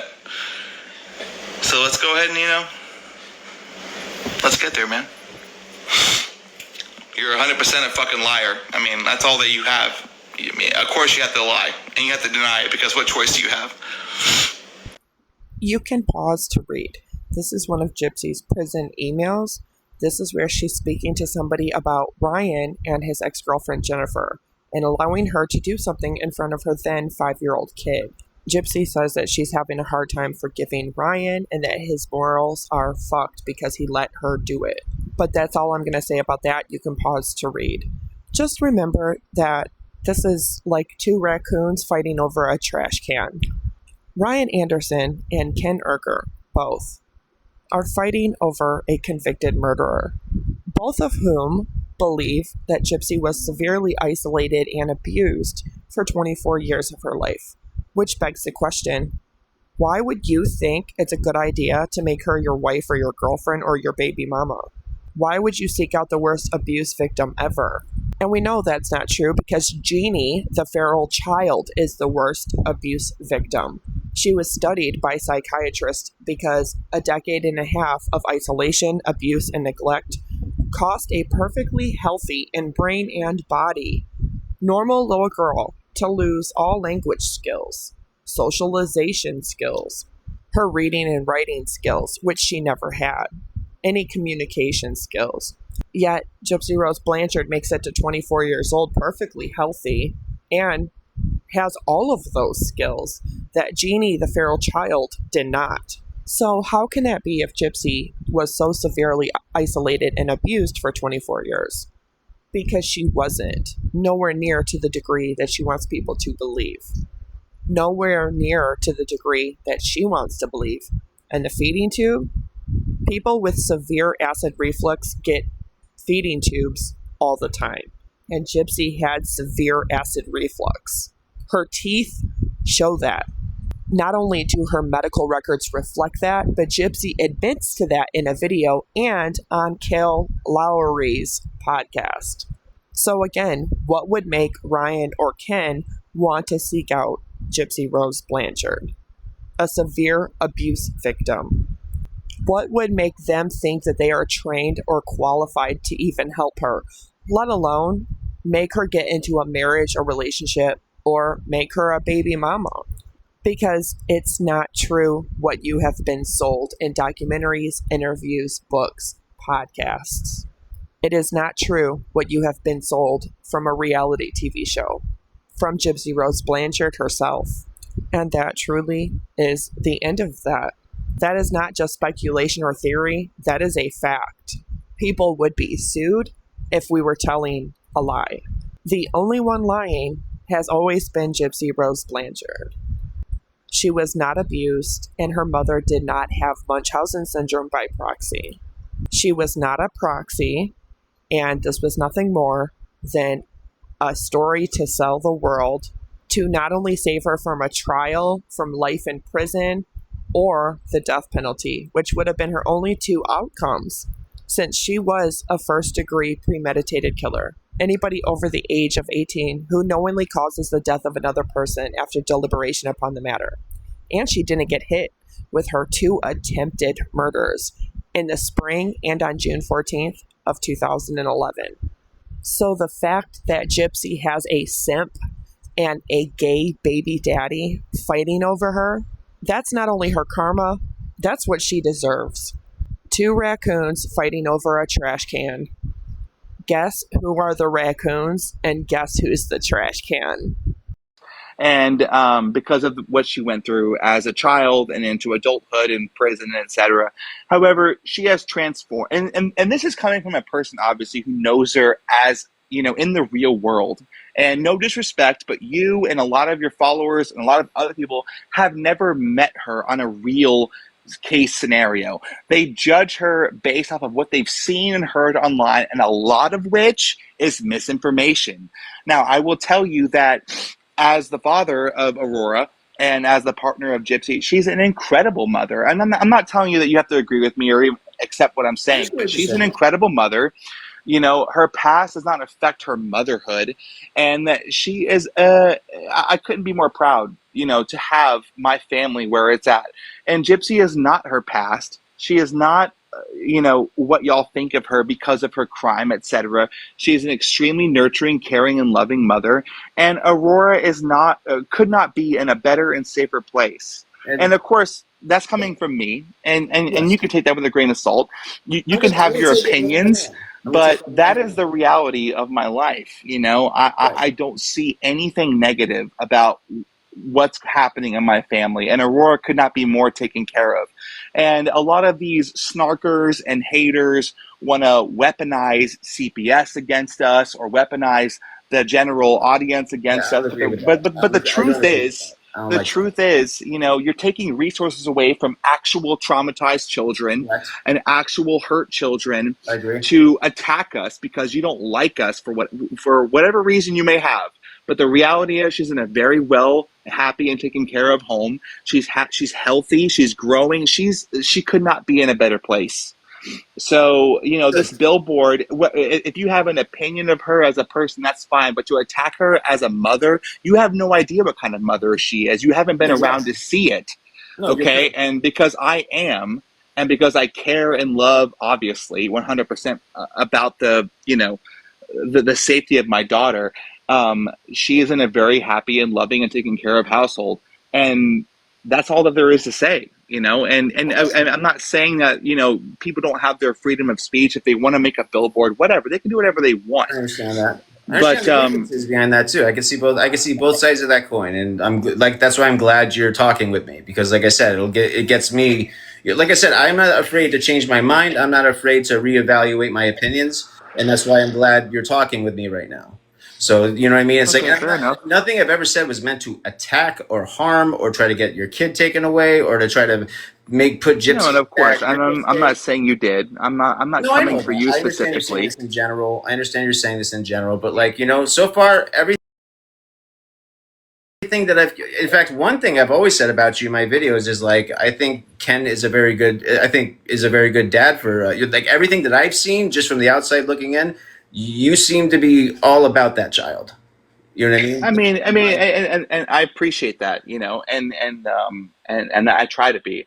And there are certain things I can't get away from. Like, I mean, look at your chat right now. Your entire chat is I'm not even claiming paying that I'm attention. high on coke and that I'm I'm not sniffling even because paying of this and that. And that's just the snark brain mentality. They're so overconsumed with misinformation, garbage, and trash information Okay. that everything I do is a net negative to them. They can't see that I'm just a human being. I'm a person. I'm a real human being, and I'm a father. And of course, all that I want to do is take care of my child, be a partner to Gypsy, and raise a family. You know, regardless of her past, my past, it doesn't matter. We are where we are now, and we're in a good place. And you can have an opinion that differs, and that's fine. But the only point that I'm trying to make is, and again, this is no disrespect to you or anyone else, but you guys don't know us personally. So all that you can do is construct your opinion based off of what you see on TikTok, which is an overall negative. Because the world is a negative place and they just want to attack without even knowing anything truthful of the person they're attacking. And whenever they get information that might be positive, they put that on the back burner.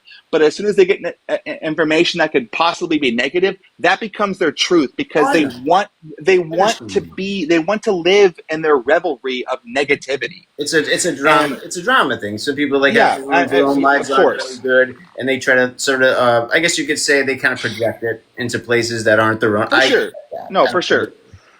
And I was in the music industry. Trust me, I went through that kind of crap myself, and it's just like you got to try to deconstruct the noise as much as you can. I think the biggest thing that I've seen personally about Gypsy's overall, like, you know, persona is just the lack of accountability. She like where she still thinks like because she didn't wield the weapon that somehow it makes her less culpable. In fact, I did a video where it showed people that got the worst sentences out of anybody in the case where they just hired the hitman or they hired somebody to do it. They didn't wield any weapons, but they got the worst of the sentences. And we could talk about that case all day long, but it's just like I think the biggest part that had people have problems with her is the fact that she's just like, well, and plus also, I'm not sure if you can answer this for me, but I can't get anyone that supports Gypsy to answer this. If her entire narrative is to be believed that she had to have someone come take her mom out of the picture to get out of that life of abuse, then why is Nick the villain? Shouldn't he be the hero in this? Didn't he come in and like slay the dragon for her?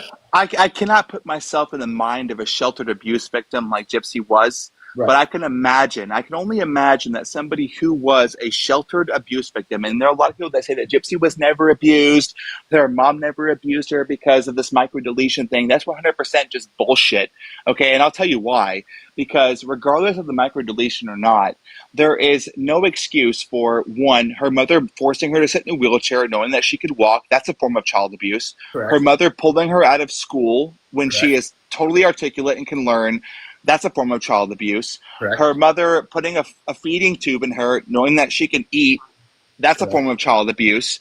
So those are all forms of child abuse that were enacted by her mother, regardless. And people want to blame her and say that, oh, she was culpable. She was with her mother. She was raised and groomed by her mother to be that person. So to look at her and say she was a 22-year-old, she should have known better. Her 22-year-old version is not the same as anybody else's 22-year-old version when she was raised, manipulated, and conned to be a groomed child under her mother's care. Her 22-year-old version is not the same as mine or yours or anybody else who lived what you would call a quote-unquote normal life, going to school, having friends, etc., growing up as a person in what we call regular society. That was not her version of 22. So I believe that in her mind frame at that time, she thought that was her only way out. No, Now, that's not the part I'm asking you about. I'm talking about okay. Nicholas John. Shouldn't he be the hero? I said, let's say I believe everything you're telling me. That's the only way out. So if that's the case, and Nick came to take care of that problem for her, why is he so villainized by Gypsy herself? Why is he such a bad man? I don't think at the time she thought that. During that 2015 time frame, I don't think that she thought that. The Dr. Phil interviews, he specifically said that she. Well, that was years later. That was years later. Stand him, this, and that. It's like, why does she hate him so? Why does she hate him so badly? If that entire narrative is true, he came and sacrificed his well-being, his freedom, and he's in jail forever, basically to help take care of that situation. Even though, in my opinion, she could have just walked out the door. We can debate that all day. I don't want to, but I'm just saying, like, why is he so villainized? If everything that you said, and I believe it all, was true, why is Nick not the hero? Because because if looking back at that time frame when she was in that position, that's what she thought was the only way out for her. Yeah, but and 2 years. This took place over 2. It wasn't just like a momentary lapse of judgment. This was planned over 2 years. This was 2 years of correspondence. I mean, I could understand like if it was like a momentary thing, like you're right, where if it was just momentary and she at that time thought that this was the best for her and there was no other way out and she was pushed to her limit. But through the correspondences that we've seen, there's the Freedom of Information Act information. The correspondences go back up to 2+ years. So this wasn't exactly just talked about overnight. I think that's the part I'm having trouble with, is the fact that, you know what I mean? Well, I believe that Nick was in the same mentality as her, that he thought that it was the only way out for her as well. Well, no, he asked, like, can we run away together? And he even asked one of his friends, his ex-girlfriend. Well, I mean, and like I said, I believe that Gypsy thought that was the only way out for her because she had tried to run away before, and she had been, pulled back into the realm of insanity that she was in. So I think that after all those things have happened, that she thought that the only way out was for her mother, was for that to happen. So it's unfortunate that Nick, agreed to it. But I think it was, like I said before, a tornado meets a volcano. It was a horrible situation. It shouldn't have happened. I don't think that anyone is the hero here or the villain. But, I think that it was a horrible situation, a tragedy that happened. But unfortunately, Nick did agree to do what he did, and he did what he did. And that's where we're at now. Can Gypsy be angry with him for doing what she asked? That's the part I'm getting. That's the part I'm really having trouble with. Is the part that, like, you know what I mean? She didn't ask him just once. It wasn't like this was a one time. There was a lot of emotions involved. There was a lot of pushing and pulling emotionally involved. There's a lot of, it can only happen this way, or we can't be together. Keep in mind, he was developmentally disabled. You know what I mean? That's the only part I'm having trouble with, is the fact that he did try suggesting other methods to get out of that situation. And I'm not saying Dee Dee didn't do bad things to her. Well, I wish that he would have told her to call the cops. I wish that he would have thought of any other scenario to get out of it, but instead he went along with the desperate. Let's just run away, and she told him no. Because she had tried running away before, and it didn't work out for her. But it's not like Dee Dee was in the throes of diabetes. She was almost bedbound at that time. She wasn't going to come running after a cab and stop them. Well, she had done it before. That's the point. I'm not trying to have like an argument about the case. I'm not trying to have an argument either. I'm trying to understand from my perspective as well. I can't put myself in the mind frame of Gypsy during that victimized, frame of mind that she was in at that time. And I can't put myself in the mind frame of Nick and what he thought was the right or wrong thing to do at the time. All that I know is that Gypsy was desperate to get out of the situation that she was in, and Nick was willing to go along with it. And it was an unfortunate situation that happened. That's why we are where we are today. Right. And had it been me, had it been anyone else, I would have said absolutely not. Let's figure out a different way to do this. Let's go to the police, let's go to whatever, let's figure this out. But unfortunately, Nick went along with the crime, and that's why we are where we are today, 10 years ago. Do you think he deserves to be in prison the rest of his life? Do you think, like, Gypsy got a break? Do you think he deserved one too? I can't speak on what Nick's sentence should be. At the end of the day, if somebody, regardless of what their rhyme or reason is able to enact a crime like he did, it's hard for me to speculate what his sentence should have been. And I understand that Gypsy asked him to do it. but there's a difference between asking and physically carrying out the process. But And if you're able to physically carry out that process, then there is something within you, and there are text messages. There is evidence of him saying how he wanted to do it, how he was excited to do it, and etc. And it is what it is. There was role playing and stuff like that too between the both of them. You know what I mean? Like, sure. But at the end of the day, all that we can do, meaning you, me, and everybody else, is speculate. But the reality is what happened, and he did what he did. So, and that's where we are now. And all that I can say is Gypsy served her time. She had lived a life of abuse and sheltered from age 1 till she went to prison, and then she went to prison for 8 years, and now she's finally able to live her life on her own terms. And is she going to make mistakes? Absolutely. Is she going to learn from them? Absolutely. Things that I learned in my adulthood at age 18 through 22, she's learning now at 32. Right. And that's just the situation that we're in. But all that I can do is say, you are where you are now. We are here. We have a family now, and all that we can do is look forward, and we can raise Aurora in the best way that we can, and give her a happy family, and that's what we have been doing.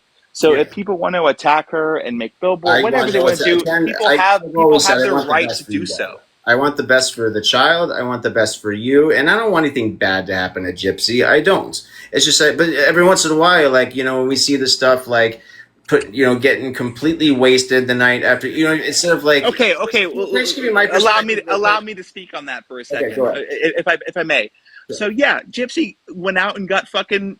She had fun. She drank and she had fun with her friends for the first time in her life ever. Now I can't speak for you, but I can speak for myself. When I turned 21 and I was able to go out and drink, yeah, I went out with my boys and we got drunk and we had a good time. This is her version of that. She's finally able to, for the first time in her life, go out and experience that as a person. So is she going to get sloppy and have fun and get a little crazy? Sure thing. But why hold that against her? Is anybody else innocent of that? All things that she could live stream with a big platform like hers. I'm thinking that's the one thing that she chose to live stream. And some of it. So what? She's having fun with her friends for the first time that she's allowed to drink. But like, the narratives that were out about that time, I figured if she wanted to, this is just a suggestion. Again, you don't have to agree with me. I figured, since she knew she was having some, trouble with the public opinion, you figured when you get off of parole, something like that, you can maybe this is just how I would do it. I understand. You guys would do something different. I would have had a dinner with my family, some wine, being you talk about what you've learned, you reflect on things. You know what I mean? And then instead of that, they see her and Bree doing these simulations, being completely drunk, doing these weird simulations of stuff that I don't want to repeat on here. And it's just that's fine. I can understand your take on things, right. and I can understand how you feel. But at the same time, I can understand how she would want to, for the first time in her life as a free person, without any restrictions, want to go out with her friends, have drinks, have a fun time, maybe go live. I mean, of course, when you're in that state of mind, after a few drinks, you're not thinking regularly like I am now. She wants to have fun, she wants to go live and this and that. Let her have her fucking fun. Who hasn't had their share of fun? But when they were at 21, 22, she's only being able to experience that now at her age. And you can argue that she's a mother, this and that. Listen, it doesn't matter. She can still go out and have fun as a mother, as a whatever, because she has finally been able to, for the first time, be allowed to do that. And I hold nothing against her for that. I don't look at her with a side eye or a squinted eye at all. She's allowed to go out and have that night. Is that her night every night? Absolutely not. That's just her off parole, having fun with her friends. She's able to do that now. Let's celebrate. And going live, obviously the next day is always oh, I shouldn't have done that. I was drunk. I should, whatever, but she's living her life on her own terms. And that's the point, is that it's the first time in her life that she's able to live her life on her own terms. Do you understand what I'm saying? Absolutely. No, I completely get, man to man, I completely get that. And again, I'm glad you came on here, because you know what? It's hard to, you're absolutely right. When it's when all you have to do is see selective pieces of, tea or whatever else is out there in the ether, it's just kind of hard to you know, you can either speculate about what the other side is, but, you know, hearing it from the horse's mouth is much more effective. That's why you know what's funny? I have a friend of mine that goes under the profile Free Ken Euchre.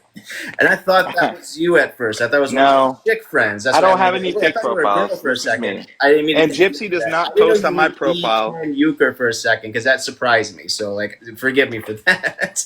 That's okay. Listen, I understand. There's a lot of speculation. There's a lot of false narratives out there. There's a lot of misinformation that gets put out about the both of us. I mean, I see it on the daily. People call me every name in the book. I might as well be the Antichrist to the haters. I mean, I'm just the worst, awful, most awful human being in the world. I've seen more concern than anything else, and you can do with that what you will. But I've seen more concern about you than anything else, just because her past and her crime. You know, I understand that, and you know her better than I get. I've also seen her evolution. Right. And I think that she is in a great place today. She's surrounded by a lot of good people. She's got great friends, great family. She's got a great web around her of support and guidance to push her in the right direction. Is she going to make mistakes? Yes, she is. Am I going to make mistakes? Yes, I am. You know, not every single moment of our life is our proudest moment, but that's a part of being human. And that's just the way that it is. But I think in the overall grand scheme of things, we are a happy family. We are raising Aurora under the best pretenses, and she's in a great, stable home. And I'm proud of that. I'm proud of what we have accomplished. And I'm proud of the direction that we've gone in. And of course, we have our faults and we have our moments where we fuck up and we probably say things we shouldn't, and we go live when we shouldn't, and we say, you know, whatever, you know, and that's just all a part of being human. And that obviously open ourselves up to judgment with her following, with her 9.5 million followers, etc. And that's the way that it's going to be throughout eternity, because there's always going to be an interest in how she's doing. But behind the scenes, behind the closed doors, behind the cameras, I will say that I'm proud of where we are and I'm proud of where we're going. And I think that we're doing okay. And we dodge bullets on the daily. People attack us and call us names and you know, want to try and, you know, go after us for these insane and ludicrous things. And we just have to deal with it. You know, we have to. I'm not going to come on TikTok or Instagram or whatever every day and try and debunk every single rumor, because I would just be going blue in the face, because there's a new rumor every day, every week. You know, and that's the way that it is. And listen, I know that you have your opinions and your audience has their opinions, and I'm not going to disrespect you or call you names or say, you know, this and that about you as a person. You can have your opinions, you know, and that's your right. But I want you to also understand the possibility of the opposite side. You know, the possibility that we're doing okay and that things aren't as negative as they are portrayed online. And that's what I hope for. That's all. That's obviously, I don't hope for anything bad for you, Gypsy, or the baby. I hope for all good things. I hope everything is turning around for her. I hope the family's doing well. There's nothing that I would ever wish negatively on you guys. You know what I mean? But again, like when you see pieces of information that either might concern you or might, keep in mind, like, you know, you're only getting that one side of it, and then you give your opinion on that side. And then, you know, then amazingly, I finally got to talk to the other side, because I'm not sure how many people you've talked to, but if I'm one of the first, then I'm very glad. I think you are one of the first. Yeah, you're probably the first person I've joined on the opposite side in a while, and that's only, it's not to attack you, it's just to talk to you as a normal human being. We're coming here to attack. In fact, you know, again, I'm one of the only, like, from what I did make jokes about take your hat off. I want to see that head, but you know, that's just me being funny. Yeah, let's see it though. Let's see it. Come on, take that hat off real quick. Take the hat off. People say I look like you. I just did a buzz cut. Hey, it looks good. It looks good. Yeah, I just did well, it's a summer, dude. We're 95 degrees plus we have a whole bunch of heat. We have a smog in the city, because I'm from New York City. Can I ask where you live? Oh, New York City. Okay. And so I did a buzz cut later this afternoon because my sweat was so bad that it was just like there was smog so bad in the air that it was like, I think it was 98 after just the regular, like, forecast said 92, but with the extra smog in the air and everything else that, you know, that's basically part of. Hey man, listen, I'm in Miami Beach. It's like 100 degrees out here. I get it. I shaved all my hair off. I get it. Yeah, no, I just kept it like whatever. No, it's funny though. People actually think I look like you. Some people are just I like, don't, Ken, is I that don't think real? so, but I you don't know, think so hey, either, but some people say so. I'm just like, people say I look like Rod too, and I don't see the resemblance whatsoever. So Yeah, you know, well, it's whatever. I can see a little bit of Ryan, but then what do you think about Ryan and Dee Dee? Because I've seen that one Okay, well, if I'm being honest, I see a little bit of a that, little bit. but you know, the side by side pictures can be That's just interesting. slapstick. However, I will say I've never seen Ryan in person. So, and a lot of people have never seen me in person. And when me and Rod are sitting next to each other, you will not see a resemblance. But when people Probably take a certain picture at a certain everything on angle and they connect them, you know, maybe you can see a resemblance. And I'm not going to say that Ryan looks like Dee Dee, but like, and obviously, if you put certain pictures together, it's a little interesting, just like me and Rod. But I'm not going to say definitively, you know, yes or no. But anyway, you know, moving on from that. That's just No, that's just fun aside, talk. I've seen stuff. I mean, that's just slapsticky stuff. I've seen all kinds of stuff like that. And back in the day, like I used to have like long emo hair. I used to be in bands and stuff like that. So it's just like I've Oh, changed my dude, hair. same here. I mean, New York if you City. saw pictures, if you saw I mean, I don't know how old you are, but I'm 32. I'm 41. So, okay, you're 41. Okay, well, you look a lot younger.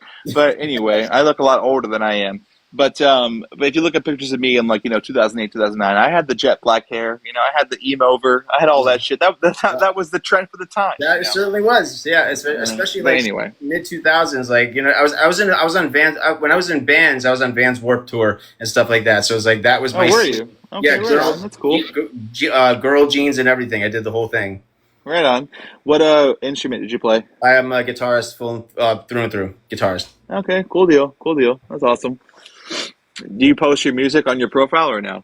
I have my old bands and I have like my old like personal music and stuff. I'm not currently in a band, but I still work like on studio projects with my friends and stuff. Because again, like I used to travel 2/3 of the year like on a bus or in a van full of like 6 other sweaty dudes, and it's just like you can't have any stability. Yeah. You know what I mean? It's like you make very little money depending on what label you're on, depending on how much the tour pays, and you're on the road 2-3 months at a time. You don't have regular income. You're eating very minimally. You might get a shower in a couple times a week. I don't mean to sound gross. Right. No, you're good. I understand. Like a Walmart like sink shower kind of thing. No jokes. That's cool. Yeah. That's cool. But we had to grind it out, man. That industry is very, very grueling. But I can only imagine. In my 40s, man. I'm a CNA now, so it's just like I'm far away from that. Especially after the pandemic came through, it's just like you just can't do it. I'm still involved with music journalism though, so I still do that aspect of it, and you can actually make money doing that. And I still do it. I have my website up for that. I still get hired to do columns. Like I do that on the side though. Right on. Cool deal, man. Cool deal. Now, really quick question. Do you want to? Yeah, please. People that want to ask questions, or do you want to take any questions, or did you just go ahead? All right, hold on. Let me invite some. Let me accept some people in. This is they're all the normal. Well, no. I know the people that this is Ethan. He's one of my friends. He actually addressed the billboard. I'll invite him first. Ethan, wait, is this? Oh, this is that Ethan, the guy that I comment on. Okay, yeah, go ahead. Yeah. Go ahead, Ethan. You're on. Ethan. Hey, I'm here. Hey, bud. You're on with me and Ken. I was just sent this live because I heard y'all were talking about the billboard. Mm-hmm. Yes, that's kind of where it started. And so, what was said about it? I was basically just addressing just the narratives. Like there was the first statement saying that they were going to pull out of the campaign. Then they came out with the second statement that they were a free speech platform and that they weren't going to do it. I thought there was this speculation that one was fabricated, and then another one. Then they came out and then had to clarify that no, this is our statement thing. And then Ken cleared it up with me saying that no, it was from the same people. They just had changed their mind, and I give them the benefit of the doubt on that. So I just wanted to basically. I'm not sure if you had a question for him other than the billboard kind of thing, but this is the first time I've talked to Ken, and it's been a good conversation so far. So I'm not sure if you wanted to talk to him about anything specific. Ethan, Ken is more into the journalism aspect. I'm not sure how much he's gonna. It's up to Ethan. You have the floor. Is there anything you want to say?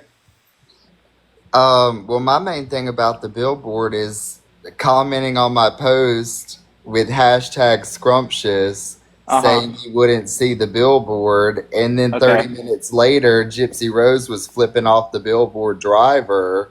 Right. So I spoke on this earlier before you joined. Obviously, I'm not sure if you heard it or not, but the statement that I commented on your post was, we're not even going to be there tonight, or we're not there tonight. And there was truth in that. The point that I was saying is that we're not going to be in that area tonight. We're not going to be bar hopping. We're not going to be walking down Bourbon Street. We're not going to be there at all. Now Gypsy had a lot of friends fly in for her getting off parole party, and they rented an Airbnb in the French Quarter. So she went down there to go pick them up, to travel with them to 504 Golf, which is a knockoff Top Golf here in New Orleans, that we were going to be at that night. So while she was there picking up her friends, yeah, she did go live in front of the billboard, but that doesn't mean that I was bullshitting. The point that I was trying to make was that we're not going to be in that area. We're not going to be walking around the French Quarter. And when I say that the streets are going to close around that area, anybody who lives in New Orleans knows that, okay, not every single street closes. However, a lot of them do. That's why people walk down these roads. Now, so did the billboard maybe go down an intersection of Bourbon? Sure, it did. But did I make up that the streets around Bourbon closed? No, I did not. They absolutely do. And did I lie and say that we weren't going to be in that area? No, we were not going to be in that area that night, meaning we're not going to be hanging out, bar hopping, restaurant hopping, shopping, etc. Now, like I said, Gypsy did go down there to pick up her friends to meet us at 504 Golf. And in that time frame, she did see the billboard and go live. But that's it. Yeah, the billboard went down the cross streets of Bourbon because Bourbon closes at night, but the cross streets don't. Okay. But that's what the billboard did. Okay. And all that I was saying is that a lot of streets around Bourbon do close in the nighttime. And am I lying when I say that, or do they not? Not Bourbon closes, but not necessarily the other street. All the cross streets are opened. And that's fair. And I mean, that's fair. And that's obvious and apparent, and, the billboard did go through cross streets of Bourbon. But what I was trying to say is that we're not going to be there. We're not going to be hanging out in that area. Not to mention that a lot of the streets around Bourbon close anyway, and there was no lies in that statement. And the statement that I put out from the billboard company was not forged. I did not make that myself. I cropped out the phone number that it was texted from because I wanted to avoid TOS violations, doxing violations. However, there are other agencies like Julie with the Recap or Renee that posted the full statement that has the phone number uncropped that shows that I did not just make that up. That was texted from the company the night of the billboard. Now, the next day, they put out a new statement. Did they change their tune? It seems so, and that's fine. They have every right to do so. But to say that I forged that and made it up is just inaccurate and not true. And that's all that I'm saying.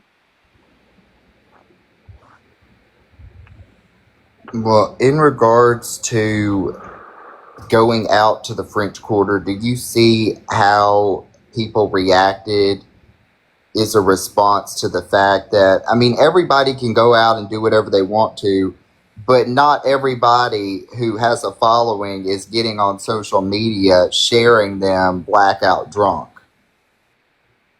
Okay. Do you understand there's some things that you protect yourself from? Well, Ethan, I'll tell you this, just like I told, well, I don't know your name, honestly. I know you're Justyn. I told Justyn this. This was the first time that Gypsy was able to go out and have a night out on her own terms. Did she get a little drunk? Did she did she go live while drunk with her friends? Sure thing. But there's no reason to hold that against her. This is the first time that she's able to do that. Understand? She's finally free of parole. There's no more restrictions, and she was out having fun like anybody else would when they turn 21, 22, and they have these silly little nights. This was her version of that. So do I hold it against her as a person? No, I don't. She was having fun. Ken, hold on one second. Guys in the comments, go to Ken's profile. You will see a blue check mark next to his name. So, yes, it's the real Ken. All you have to do is click on his name. You'll see the blue check mark. Yes, it's him. It's not a fake. Just want to clear that up. Read in the comments. Sorry. That's okay. No, I mean, anybody who knows my voice will know this is the real Ken. But anyway. No, there was a Ryan impersonator out there at one point, and people legit thought this was Ryan. But like, I'm just saying, like, if like I checked your profile. Okay, fair enough. If in case anyone wants to double check, I'm just letting them know how. Appreciate it. But again, you know, yeah, she went out, she had some drinks, she went live with her friends. Was it you know, something to look back on the next day and go, that wasn't my proudest moment? That's fine, sure thing. I mean, I'm not going to disagree with you. But she's out having fun with her friends. Like, have any one of us not had that moment, regardless of live or not? You know, we have. You know, and that was her time to be fun and be free. And she decided to go live. I don't think she was super proud about it the next day, but she had her fun. So what? There's no reason to hold that against her, in my opinion. And we made friends with a person who used to make hate content about Gypsy that night. Ivory Grows Wild. You know, she met up with us at the 504 Golf, and she told us, you know, this has been hard on me. I don't want to put out this kind of content anymore. I want to be a real person. I want to meet you as you are. And I think that goes true for most people. Ethan, I imagine you live in New Orleans, because I know that you went to Gypsy's book signing. Yeah. And I'm not going to attack you as a creator. I know that you have your audience, and you put out your own statements, and that's fine. But if you ever had the time to actually just, you know, understand and meet Gypsy as a real person behind the cameras, behind the curtains, and just see that she's a real human being trying her best, trying to move on from her past and be the best mother and best person that she can be, it would be an eye-opening experience for you and everybody else. You know, it's easy to talk, to say things about somebody who you've never actually met in real life, regardless of whether or not you took a picture of her at a book signing or not. But to see the real human she is behind the curtains, she is doing her best. And that's all I want to say about that. We can. One of my friends from New Jersey, her name is S. She's a really cool person. She might have a question or two for you. I brought her in. She's really down to earth. Okay, that's fine. Is that okay? Okay, that's fine. I'm going to pass on the question and just listen. I have nothing nice to say, so I'm going to keep my mouth shut. That's okay. I'm not, just keep it simple. And like I said when I came in here, I understand that there is an audience of people out there who have a differentiating opinion, and that's okay. I'm not going to disrespect you or attack you for that opinion. That is your right as a person. But all that I'm saying is, as somebody obviously who is in it and spends every day with her, I see the positive, I see the good, I see the progress, I see the growth. And I will defend her, because not only because I love her and she's the mother of my child, but because I see the steps that she takes on the daily to be a better person. She's not defined by her past. She's not defined by her crime. She's not defined by the childhood that she had. She's defined by who she is now. And that's really all that I have to say about that.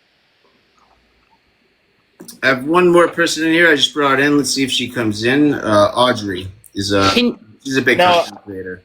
Yeah, I don't like this person, but that's okay. That's fine. You don't have to like me. I already know you guys knew each other. But I mean, she posts about us daily. I've seen you. Okay. Ken, I just have a few questions about some things that you've said. I know that you are focused on what she said about Ryan, but how come it's excusable whenever it's about you, or it doesn't matter whenever it's about you, but it does whenever it's about Ryan? Okay, give me context and examples, please. You were just on live talking about the message that she said about the little boy, but you don't want to address her telling you that you should OD or that you're gay. Okay, if she wants to say that about me, that's fine. That was her way of coping through our breakup, to attack me. Do I care? Do I bother about it? No, I don't. But why do you not care whenever it's about you, but you give hella fucks whenever it's about Ryan? Who said I give hella fucks? I was just watching your live. I watched how many fucks you gave. Okay, explain. You went on a whole rant about how you want to box him and how it's so true what she said. Yeah, no. Yeah, but again, okay, go ahead. But again, whenever it's about you, it's irrelevant. I don't care about things that she said about me. I don't care. It was from a grieving person from a breakup. So she's going to attack me and slander me, and that's fine. And okay. It's also from somebody in prison. However, do I believe that what she said about Ryan was true? Yes, I do. Because, again, Gypsy didn't put out these emails. They were put out from somebody else.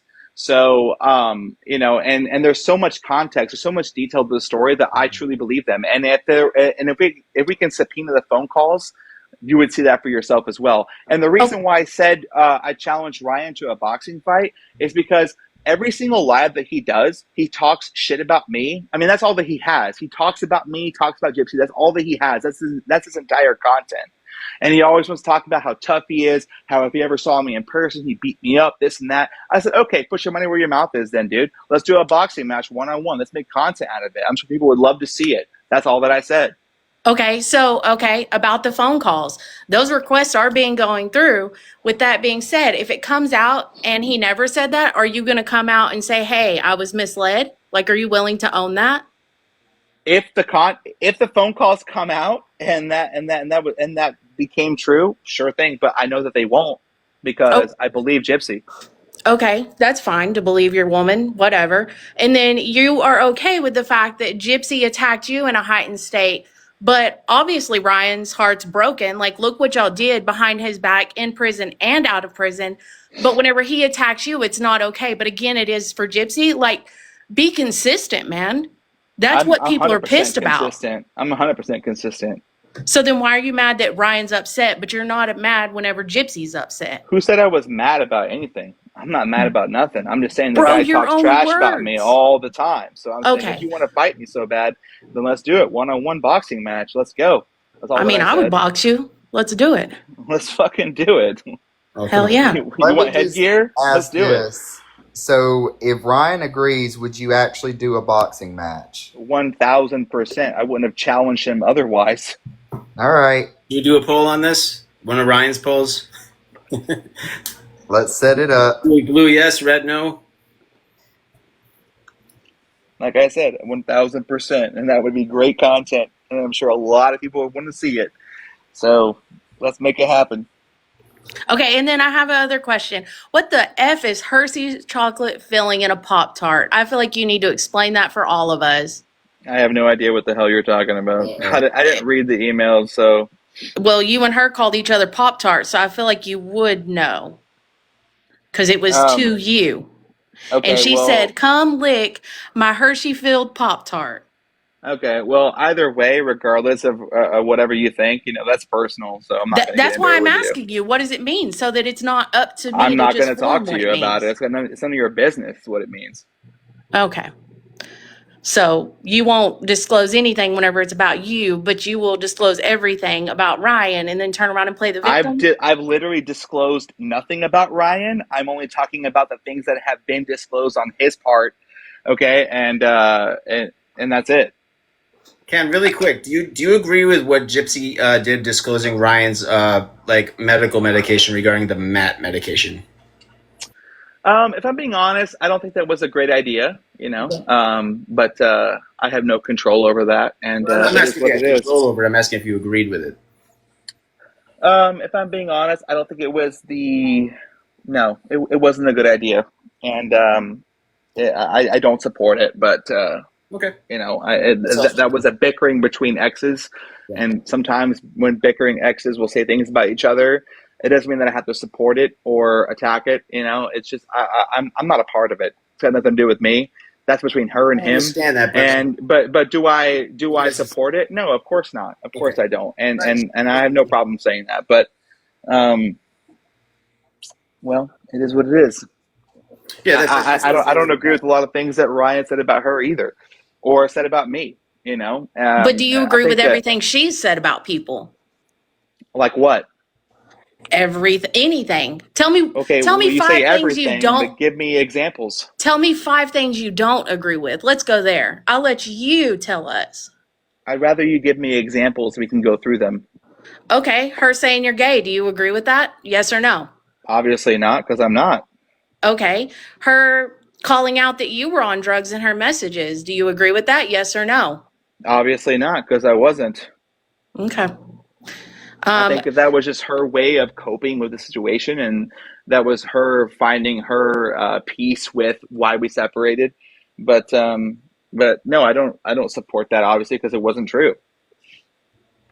Do you think it's a good idea that she's been given the platform that she has whenever initially she came out saying that she was going to come out and speak about Munchausen and she's done nothing with it? Well, for the entire almost the entire time that she's been out, she wasn't allowed to speak on certain things because of her parole conditions. So I will give her her time and her peace to allow herself to come to those decisions now that she's off parole, if she chooses to. Okay, but that's not a valid excuse or even correct, or else she wouldn't have sat down with Kim Kardashian and discussed it on live TV. So She let's discussed run back. prison reform. Okay. And again, she didn't talk about Munchausen in her own stuff, but she did right there with Kim. So Why are the you fuck? asking me about her? I wasn't there. I'm not. I'm asking, Gypsy. do you If you want to support? ask her, you can ask her. But I support whatever I'm she wants asking to do you, at the do time you that she wants to. I'm asking you, do you support somebody who went to prison for what she did, having the platform that she does, and not doing anything good with it? She will do with her platform what she chooses, and she was given her platform by people who choose to follow. If you don't want to follow and you don't want to listen to what she has to say, then you can clearly just unfollow and swipe past. I don't follow her. Okay, but you clearly talk about her every single day, do you not? So obviously you are very intrigued with her life and mine. Since the emails come out, yeah, I have talked about her. That's kind of been my whole gig on here, is to talk about content creators and what's going on. And right now, her emails are what's going on. It's not that I woke up and I was like, holy shit, I got a raging one for her. It's that these emails are new information. Okay, so what about her emails do you want to talk about? Well, you've shut down everything and basically said it's excusable. So nothing really. You What have make I shut excuses down? for everything. Give me an example. I have. Run it back. I want to hear it. Oh my God. Are we going to go through all this again? We don't have to. I'm just saying that she's where she is now, and she is allowed to speak on whatever she chooses to. She's her own person. So if she wants to talk about this or that or the other, that is her privilege to do so. If you want to listen, you can. If you don't have to watch. You don't have to follow. You don't have to listen. That's your own prerogative. Okay. Do you feel any type of remorse for sweeping in on her and Ryan's relationship like you did? Well, absolutely not, because it was totally been put out falsely how our relationship even started. Because the only time that we reconnected was when she separated from Ryan. That's when we reconnected. I wasn't coming in there and swooping her out of her house while she was still with Ryan. Well, and that brings me to a separate point. Gypsy should have never been married while she was in prison. She should have been allowed to come out and live her own life on her own terms and breathe a little bit to finally figure out what she truly wants as a person, which she wasn't allowed to do. Now, you go and look at almost any prison marriage situation, and they almost all end in failure because they never actually have time to understand what they're getting into or the person that they're getting involved with. And when she came out, she realized after a few months that it wasn't right for her. She separated, and then we reconnected. So no. Okay. And then, everybody in the comments keeps bringing up the NDA, which you said in your live earlier, you never signed one with Gypsy. Did you sign one with Lifetime though? And I asked that as somebody who has filmed and been a location manager for a show. Okay. And I know they make you sign NDAs. So did you sign one with Lifetime and not Gypsy? Is that the confusion? No, I never signed an NDA with Gypsy. And the only agreement that I signed with Lifetime is that I will not put out facts and details of my life because I have to allow the show to do so. So that's an NDA. I'm not going to say, I don't know. I mean, all that I know is that I said I cannot put out events happening in my life because I have to allow the show to put that out. Yeah, that's called. It's a non-disclosure. You're not reality TV show. Okay, any reality TV show is going to make you sign the same contract that you can't put out your life before the show does, because that's the entire point. The show wants to put it out there. Okay, so that's just standard for any reality show. I know. I just said I filmed on some. That's why I even ask the question if you already know the answer? Because earlier you said you've never signed an NDA, so I was asking you to clarify. I said that I never signed an NDA with Gypsy, meaning on the terms of our relationship, that I can't say things or put out things about us as a couple. Quick question. That's what I said. I can't do that. But as far as the show goes, can I ask a quick question? If you've worked on these and all that, then you would know that if you're on a reality show. Hey, Ken, really quick, why did you contact Christy and to get a hold of Gypsy about your feelings to her instead of Gypsy herself. I'm curious about that because it was Christy that revealed it to Gypsy. Why is it that you went to Christy instead of just Gypsy herself? I'm just curious. I didn't go to Christy for anything. I mean, me and Christy have retained a relationship of communication over the last several years, and there's nothing special about that. But on the show, well, I mean, of course, the show has to put out a narrative and a storyline, and they make it seem a certain way. I'm not saying that they're lying, but like I'm just saying that I talked to Christy. It's Christy herself saying, "I spoke to Ken. Ken said this. He regrets this." And so on and so forth. It's Christy saying that she spoke to you specifically and that she wanted to reiterate to Gypsy your feelings and that your regrets, and he wants to reconnect, this, and that. This is coming from her mouth directly, not the show's mouth, unless they told her to follow a script or something. I don't know. But I'm just asking. No, there's no script. Huh? There's no script. I didn't think so. So that's why I'm asking, did you get a hold of Christy first, or is Christy lying about that? Nobody's lying. Did I talk to Christy? I did. Did I tell her that there are certain things about how our relationship ended that I regret? Absolutely. I'm sure I did. I can't give you specific examples because I don't recall all of them. But in the show, your own show. I mean, because he says he wants to reach out. He regrets breaking up with you. He's and all this other stuff. You know what I mean? It's like, well, it was not I regret. It was the story that was being told as to how we separated that was untrue, that I was trying to clear up and clarify, and that's all that was. Well, I mean, because she went into other things like you regretted breaking up with her and all this other stuff. Basically, stuff in my impression, if I from the outside looking in, it looks like she's trying to resurrect really feelings that she didn't get over, or she was simply saying whatever she had to do to basically end her marriage with Ryan right there. That's the impression I and most viewers had when we were listening to even Mia, her own daughter, called her out for this. So that's why I'm asking about it. I think the impression that Gypsy ended her relationship with Ryan to get back with me is untrue. Gypsy ended her relationship with Ryan because she realized, and as you'll see in the emails, that she knew that it wasn't quite right. And then it wasn't until she got out of prison and was able to spend time with him in the real world that she realized that it wasn't meant to be. No, it's not. It's not whether or not they were meant to be or not. I'm just talking about the aspect of how the information made it to you. It's one thing if Gypsy called you and then said all this to you, but then in the show it's Christy and everything she said that I said, and even Mia saying herself, it's like, Mom, if you didn't say all this, I mean, like I said, I've always said her and Ryan were not going to last no matter what. I absolutely, they were just, it was, I gave them 6 months to be generous, and I was way too generous.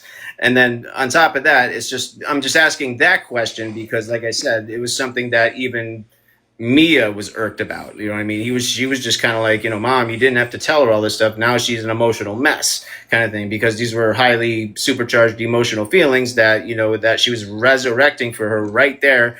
And with pretty much anything that she had to say, and it kind of looked like there was an agenda attached to it. And the only thing that kind of made me pause for a minute was why would you contact Christy and not Gypsy about feelings like that? That was why I was asking about that. I think I was just explaining myself to Christy and how I felt about the entire situation, and that's kind of really where it ends. And she just reiterated it to her. But you didn't call Gypsy yourself and say anything about it? We had our conversations. I can't tell you the exact timeline of when, but it didn't come full circle until she separated from Ryan, and then I decided to go down and meet her for the first time in person after the fact. Right. Okay. Well, that I was just curious about that because that's in the show, and it was just something that kind of nagged me for a minute. Well, there's a lot of misinformation that people think that I was down there hanging out with her at Rod and Christy's house while she was still with Ryan. That's completely untrue, and that's false. The only time that the very first time that I met up with Gypsy was after she had moved out of Ryan's house, moved back in with Rod and Christy, and then we met up for the first time. Okay. Well, yeah, that was the only part about that I just had always in my mind was just I found it a little strange that maybe you would contact the stepmom instead of Gypsy herself. I didn't know what was. Well, I mean, the whole notion that I contacted Christy for this to happen is just untrue. Me and Christy had remained in touch over the years on a friendly basis. And, when I saw the podcast, with Ryan and Gypsy talking about like all the reasons why we separated that were just not true, then me and Chrissy talked about it, and I said, well, this is false. This is not true. This is not why that happened. This is why that happened, etc. And then she related that to Gypsy, and and then a few months later, we met up. Okay, yeah, that's pretty much all I wanted to know, like, about that. And obviously, you guys first, when you were engaged the first time, that was between like 2016 to 2018, if I'm not. No, it was 2018 or 2019. 2019. Okay. Now, do you feel that Ryan was more of a rebound, as far as like to get like? Well, I'm not going to speculate on that. I think that like people that are, just an overall opinion of people who are in prison, I think will attach themselves to somebody who reaches out to them, and I think that was their situation. And I think that Gypsy was in a heightened emotional state, and that she thought that this was going to be her forever after, even with all the things that she knew that weren't right between the two of them. And it wasn't until she got out and was able to breathe and become a real person that she realized, okay, this is not what I want, and then separated, which I think is a common story with a lot of people who get married while in prison. I definitely agree that she should not have gotten married in prison. She should have gotten out and experienced the real world. Yeah, there was no reason to get married in prison. Again, they got married a year and a half before she was released. like, why rush it? Right. Like, why not just allow her to come out and see if that's what she really wanted? But I think Ryan was willing to ignore all the red flags that were in his face purposely because he wanted what he wanted, and it was a recipe for disaster. And then she came out and realized that they were not right for each other, and she made her own decision to separate, and that's when we reconnected. Can I ask a question? Yeah, go for it. Okay, talking about prison and y'all's relationship, what are your thoughts on the fact that she was having highly inappropriate conversations with other men while y'all were together, and even up till right before y'all were going to get married, but didn't? Well, I don't support it, but I also understand that, when you're in prison, you need money. And I think that she was, reaching out to these people and talking to them for whatever her reasons were. I don't understand. I don't know. But, I think that's just the difference between being a person out in the real world and a person in prison. But, okay, so I'm looking at a list, and there's Muscle Man, G Kumad, Brian, Brad, Batman, Robert, and she wasn't getting money from all of them. So let's reel that back and take that out of the equation. How does that make you feel? I don't care. Does it not make you a little insecure on the outside that if she can do that on the inside, what is she going to do whenever it's readily available on the outside? No, because I know her for who she is now, and know that we are a connected family, and that her entire focus is on us and our child and our family. So my securities are completely embedded with that, and I don't worry about any of that shit, because a version of her in prison versus the version of her out now is completely different. Well, let me give you some real advice. I don't like you, and that's fine. You don't like me. But as somebody that had a spouse that was in prison, if they're unfaithful in prison, they're going to be unfaithful outside of prison. Well, I know for a fact that she hasn't been, so I'm not worried about that at all. Hasn't been being the key word. Right. Has not been since she's been released from prison. Right. Exactly. Okay. Well, anyways, I've got to go because I have a youngin' that gets up a little early because he has seizure medicine to take. Good chatting, even if we don't like each other. Good talk. All right. Good night. Bye. All right. Can I invite another guest in here? I think you guys may or may not know. I'm pretty sure you guys may know each other. Fancy? Do you know? We know each other very well.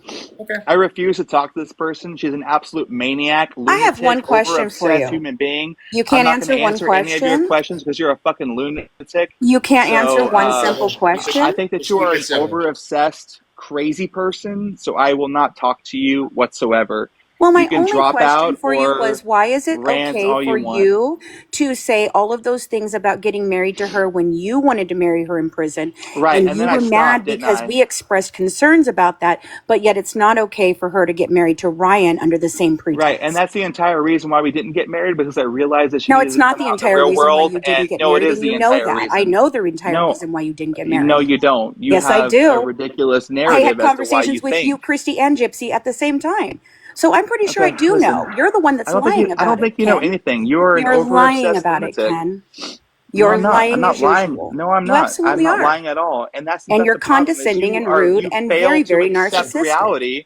Guys, Because like fancy guys, just be civil. That's no, all. I'm not gonna sit here and let him I'm not gonna be scream at me, civil with though. you because you're a lunatic and the things Not you a have said about lunatic. me You and married my a schmurderer, family dude. If are anyone is a crazy. lunatic and crazy And you up here, have it's no certainly not me. personality absent of Gypsy Rose. You Is have there been going to be any productivity over-consumed between and you gone guys? crazy. No, Well, I guess absolutely he's just not. going So to just continue to drop her. berate me instead of answering the Because she's a question. crazy person and I won't talk to you. I'm not And crazy.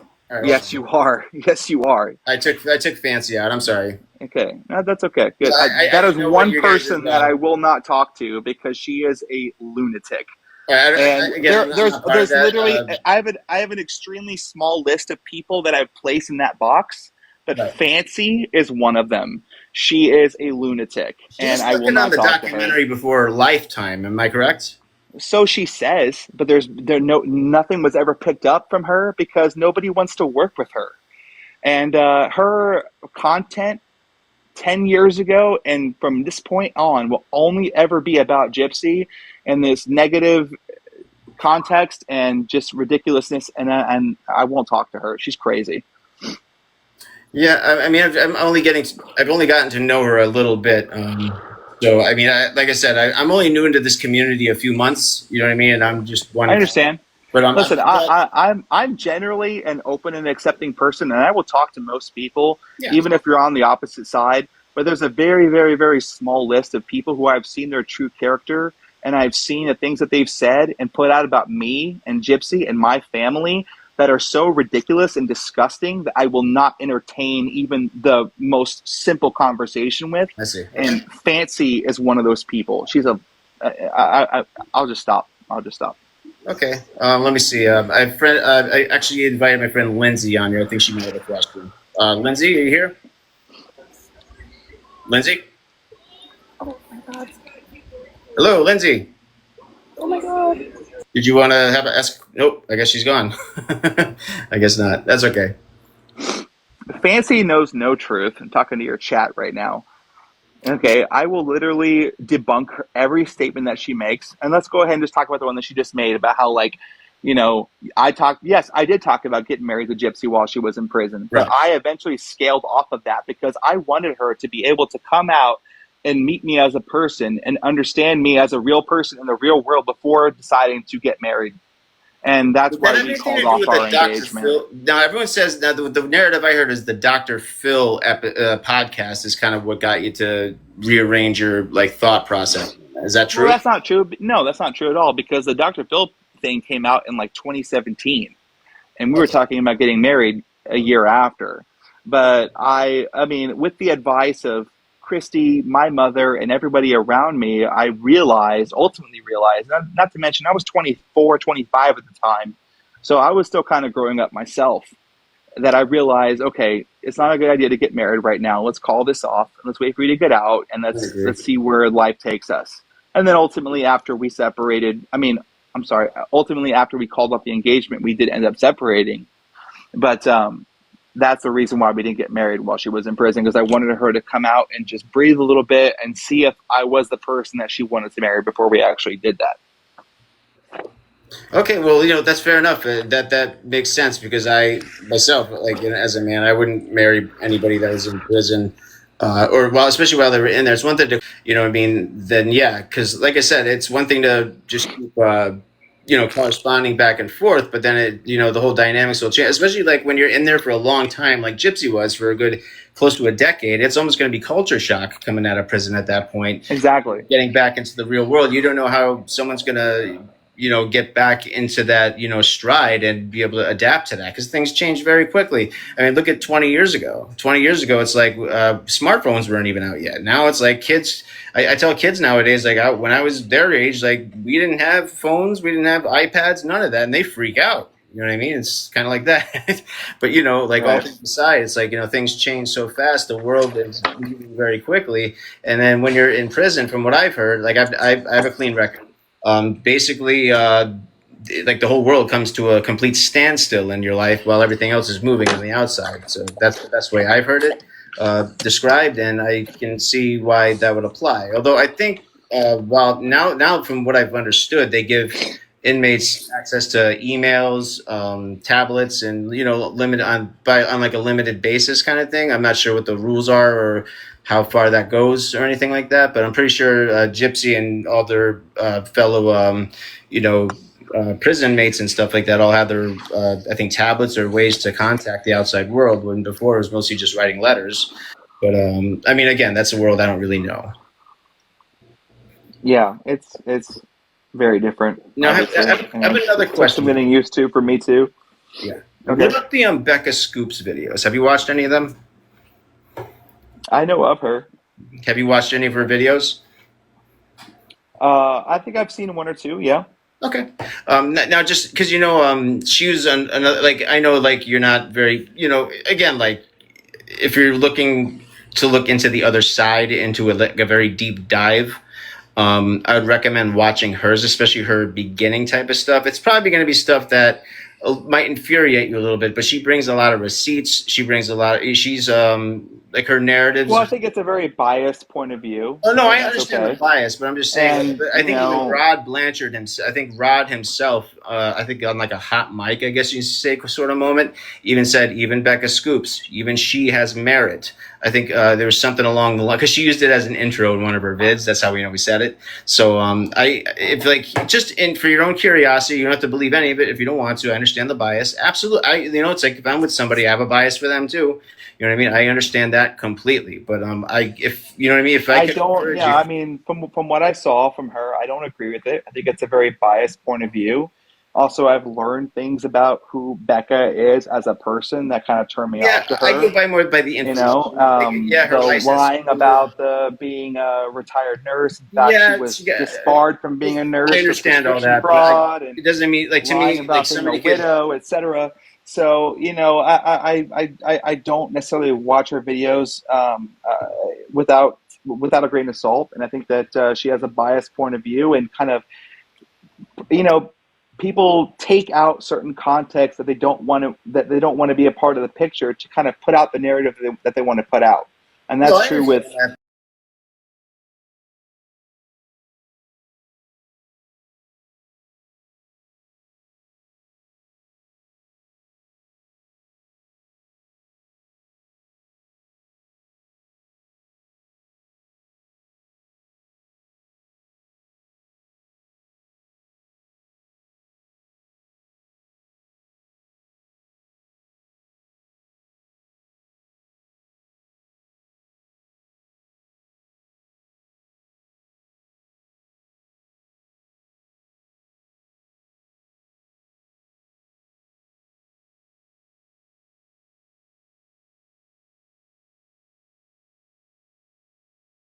This, regardless of what people say about Gypsy in her past, I don't look at Gypsy and think about her past. I don't judge her on her past. I judge her for where she is now, and the person that I've been with over the last year, and the person that I've seen her evolve into, and the things that I see that she wants in her life, and the things that I've seen that she's done for our family and for our daughter. And that's what I focus on. I don't focus on the tidbits and, the things of the past, what she did under the control of her mother and the abusive lifestyle that she had to live through at that time. I don't look at her like that. I don't look at Gypsy as this specimen of true crime. I look at her as a human being today. Of course. And I talk to her and I judge her on her actions today. No. And that's the way that I want to live my life, and I understand where she came from, what happened with her, and I see the person that she's become now, and that's the person that I love. That's the person that I care about. That's the person that I want to see grow and progress. And that's not all that I put my mind on. I don't look back at like what happened in 2008, 2009, 2010, whatever. No, I understand there are a lot of things that I did back then too. I mean, not that they're equivalent, but I'm just saying we all have pasts. We all grow as people, and I focus on the family that we have now. If that makes sense. No, it makes sense. One thing is with a lot of the FOIA stuff that came out, a lot of those procedures that you got done, especially with like there's that narrative that she had all these procedures and surgeries that got done. First of all, I can explain to you how that's not true, just being in the medical community myself, and just how hard it is to get one procedure. You know what I mean? I guess just to get one procedure like, throughout the whole course of like the medical community and between insurance, how to get that approved, let alone because they don't operate because the charismatic mother tells them to. I'll tell you that right now. But the other thing is the medical documents that came out that you show that she had the 4 procedures done that were all due to the micro deletion. So I'm curious, like, do you still believe that she's had many surgeries done or unnecessary treatments done simply because Dee Dee told them that she had these things and they just went by her? I do believe so. I do believe that the feeding tube was completely unnecessary, seeing as how I watch her eat every day normally. And the second that she went to prison, she ate normally, no needing of a feeding tube. I see that she didn't need to sit in a wheelchair, even though her mother forced her to. Okay, she can walk just fine, and her mother knew that she could walk just fine.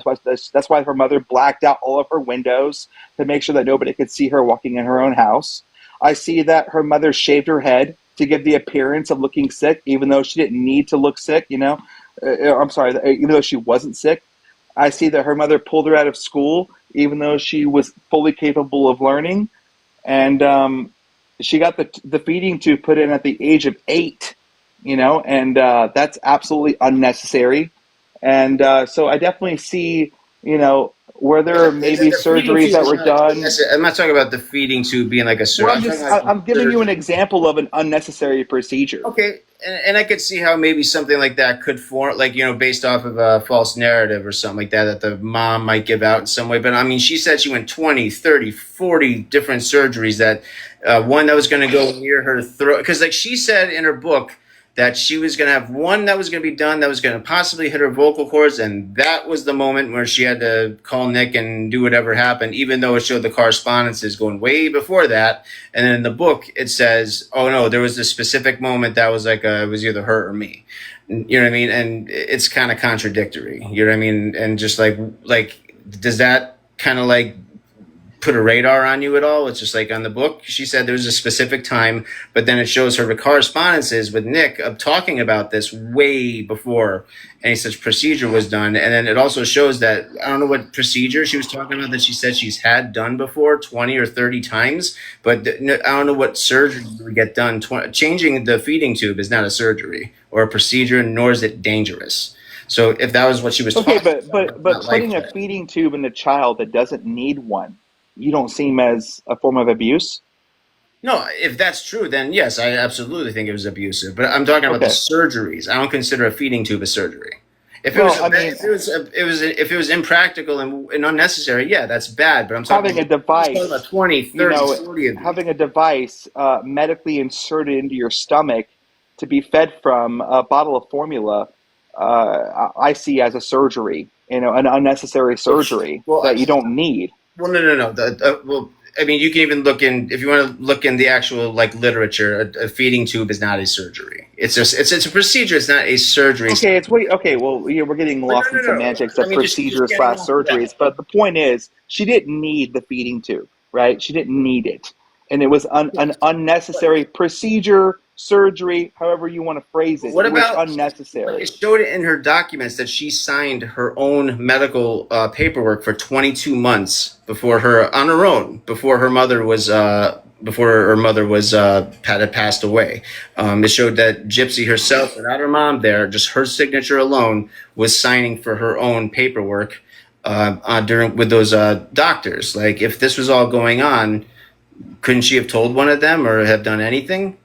I mean, I don't think that she fully even knew that she didn't need it.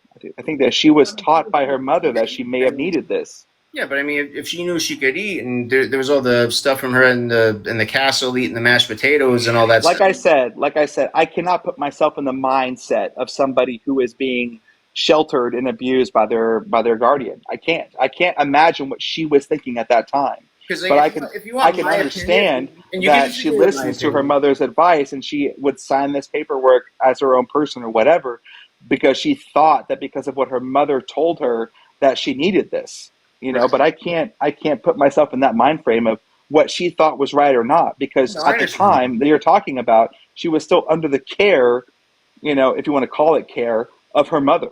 Yeah. Well, one other thing. This is a little bit. I don't mean to get off topic again, but there's. And I'm not giving out. I'm just reading your chat that I'm giving out all these excuses. Like, I feel like this is a very realistic way of looking at it from somebody who's not in that situation. Right. You No, know, I'm not I giving agree with excuses you on to the anybody. situation, I but can only try and understand how somebody in that position would think or feel. I personally think Dee Dee and Gypsy were both in on the cons. I have my reasons for that. You could disagree with it. That's perfectly fine. But you know what I mean? Like throughout everything that I've looked at, I think I think that Gypsy was groomed into that situation and was taught to get into a situation like that. I think both her and Dee Dee were kind of thick as thieves when it came to this kind of Well, thing. I think that you kind of just explained my thought point right there on your own by saying that she was groomed into it. She was guided into it by her own guardian, by the only person that she knew to love and take care of her. And you have self-awareness. Yeah, and but what you are thinking about as somebody who grows up and has a self-awareness is a regular person who goes to society on what we call normal terms, going to middle school, going to high school, being able to become their own person, versus somebody who is sheltered and stuck in their own house with no homeschooling, nothing, under the care of one person. You can't connect the two. They're not the same thing. So while I can sit here and say, well, when I was 22, I would have never agreed to that, of course, because I grew up in what we call a regular childhood. But Gypsy grew up under an irregular childhood, being pulled out of all social norms and being stuck in a household under one of the. No, I understand, but she had the internet, she had the cell phone, she had she was mostly on contact like through the internet kind of thing.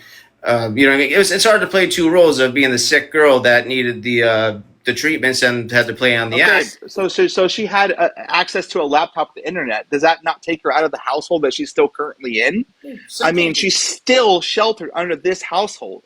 And she tried to run away before, got caught, got pulled back.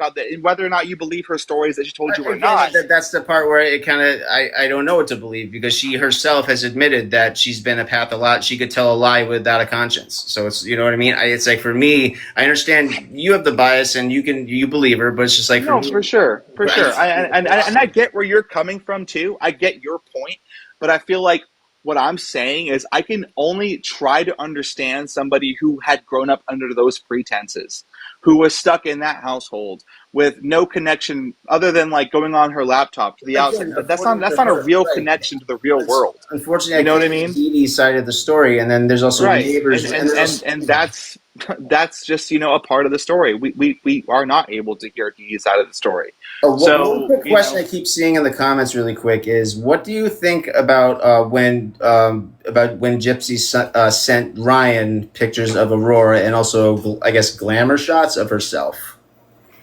I don't really know why she did any of that. I could only think that she was trying to get Ryan to sign off on this paperwork. When we proved to him that Aurora was mine, and he decided to ignore that proof. His thought process was, well, my blood wasn't taken, therefore I can't believe that paternity test, the first one that we did. Where my DNA was taken and Aurora came back 99.9% mine. He was still ignoring that. So I think that Gypsy was trying to show him, this is a real child. This is our child. We need you to just come to your senses and stop fighting this and just sign off that we are the parents and get off this birth certificate, and just trying to relate to him on a humanity side, that this is a real child that we're dragging through the mud. That's fine. But what about the pictures of her, like the glamour shots and stuff, and her asking, like, are you with Amber J? I don't know what reality is anymore. I don't know. Well, okay, so like Gypsy and I have not gone through our own problems as a couple. We've had our moments, we've had our fights, and like she said before in her apology video, there are times where she thinks that Ryan is her comfort and this and that, and that's her own progress as a person. That then X would be her comfort. I'm not saying I support that. I'm not going to agree with that, but that's been a part of her evolution. And she's still kind of. You don't think that's still going on at all now? I know that it's not going on now. Okay. Well, I've heard you. is it true that you did threaten her that if she were to continue going back and forth with Ryan, you would go to Texas with Aurora? I think that in a moment of anger, I did say, I'm getting really, really sick and tired of all this bullshit. I think I'm ready to just go, and I will file for not sole, but like partial custody. I said that in a moment of rage. And then I apologized for it because I would never want to threaten to like take away her daughter from her. And we worked through that as a couple, but we have our moments, we have our fights, we have our arguments, like regular normal people do. And have I said things that I regret that I didn't mean? Yes, and that was one of them. Where I did say, I'm getting tired of all this shit. I want to just go back to Texas, file for partial custody. And then literally like within minutes, I was like, what? I'm sorry that I said that. I shouldn't have said that. Let's get through this. Let's, and that's just a part of being human. That's a part of a regular relationship. It doesn't happen normally. That was the one and only time that it happened. But I'm not going to lie and say that it didn't. I'll be honest. I did say that in a moment of anger, but we worked through it. All right. Because I know from what I've heard about Texas is if you have murder on your record, I believe you're kind of dead to rights when it comes to custody. So if you know what I mean, like that wasn't at all in my, in my thought process at the time. It wasn't like I was saying, I know for a fact I'll be able to win this and that. It wasn't like that. And then they turned out to be real. And that wasn't at all in my mind when I said it. It was just a moment of anger that I said that, but it wasn't like a serious threat. It was just, sometimes couples fight and they say things they don't mean, and that was just a moment of that's just an example of that. Okay. I mean, I wasn't sure if it very well could have been that. Again, like I like to hear both sides of the story, and that was actually from Gypsy herself that said that. So because I know. Yeah. So I was just wondering if that was sort of like if that actually happened, or if that was something you were still considering, or what the problem was with that. Like, I mean, I get all that and everything else. So it's just like, and I know that Texas, there's a reason they say don't mess with Texas. So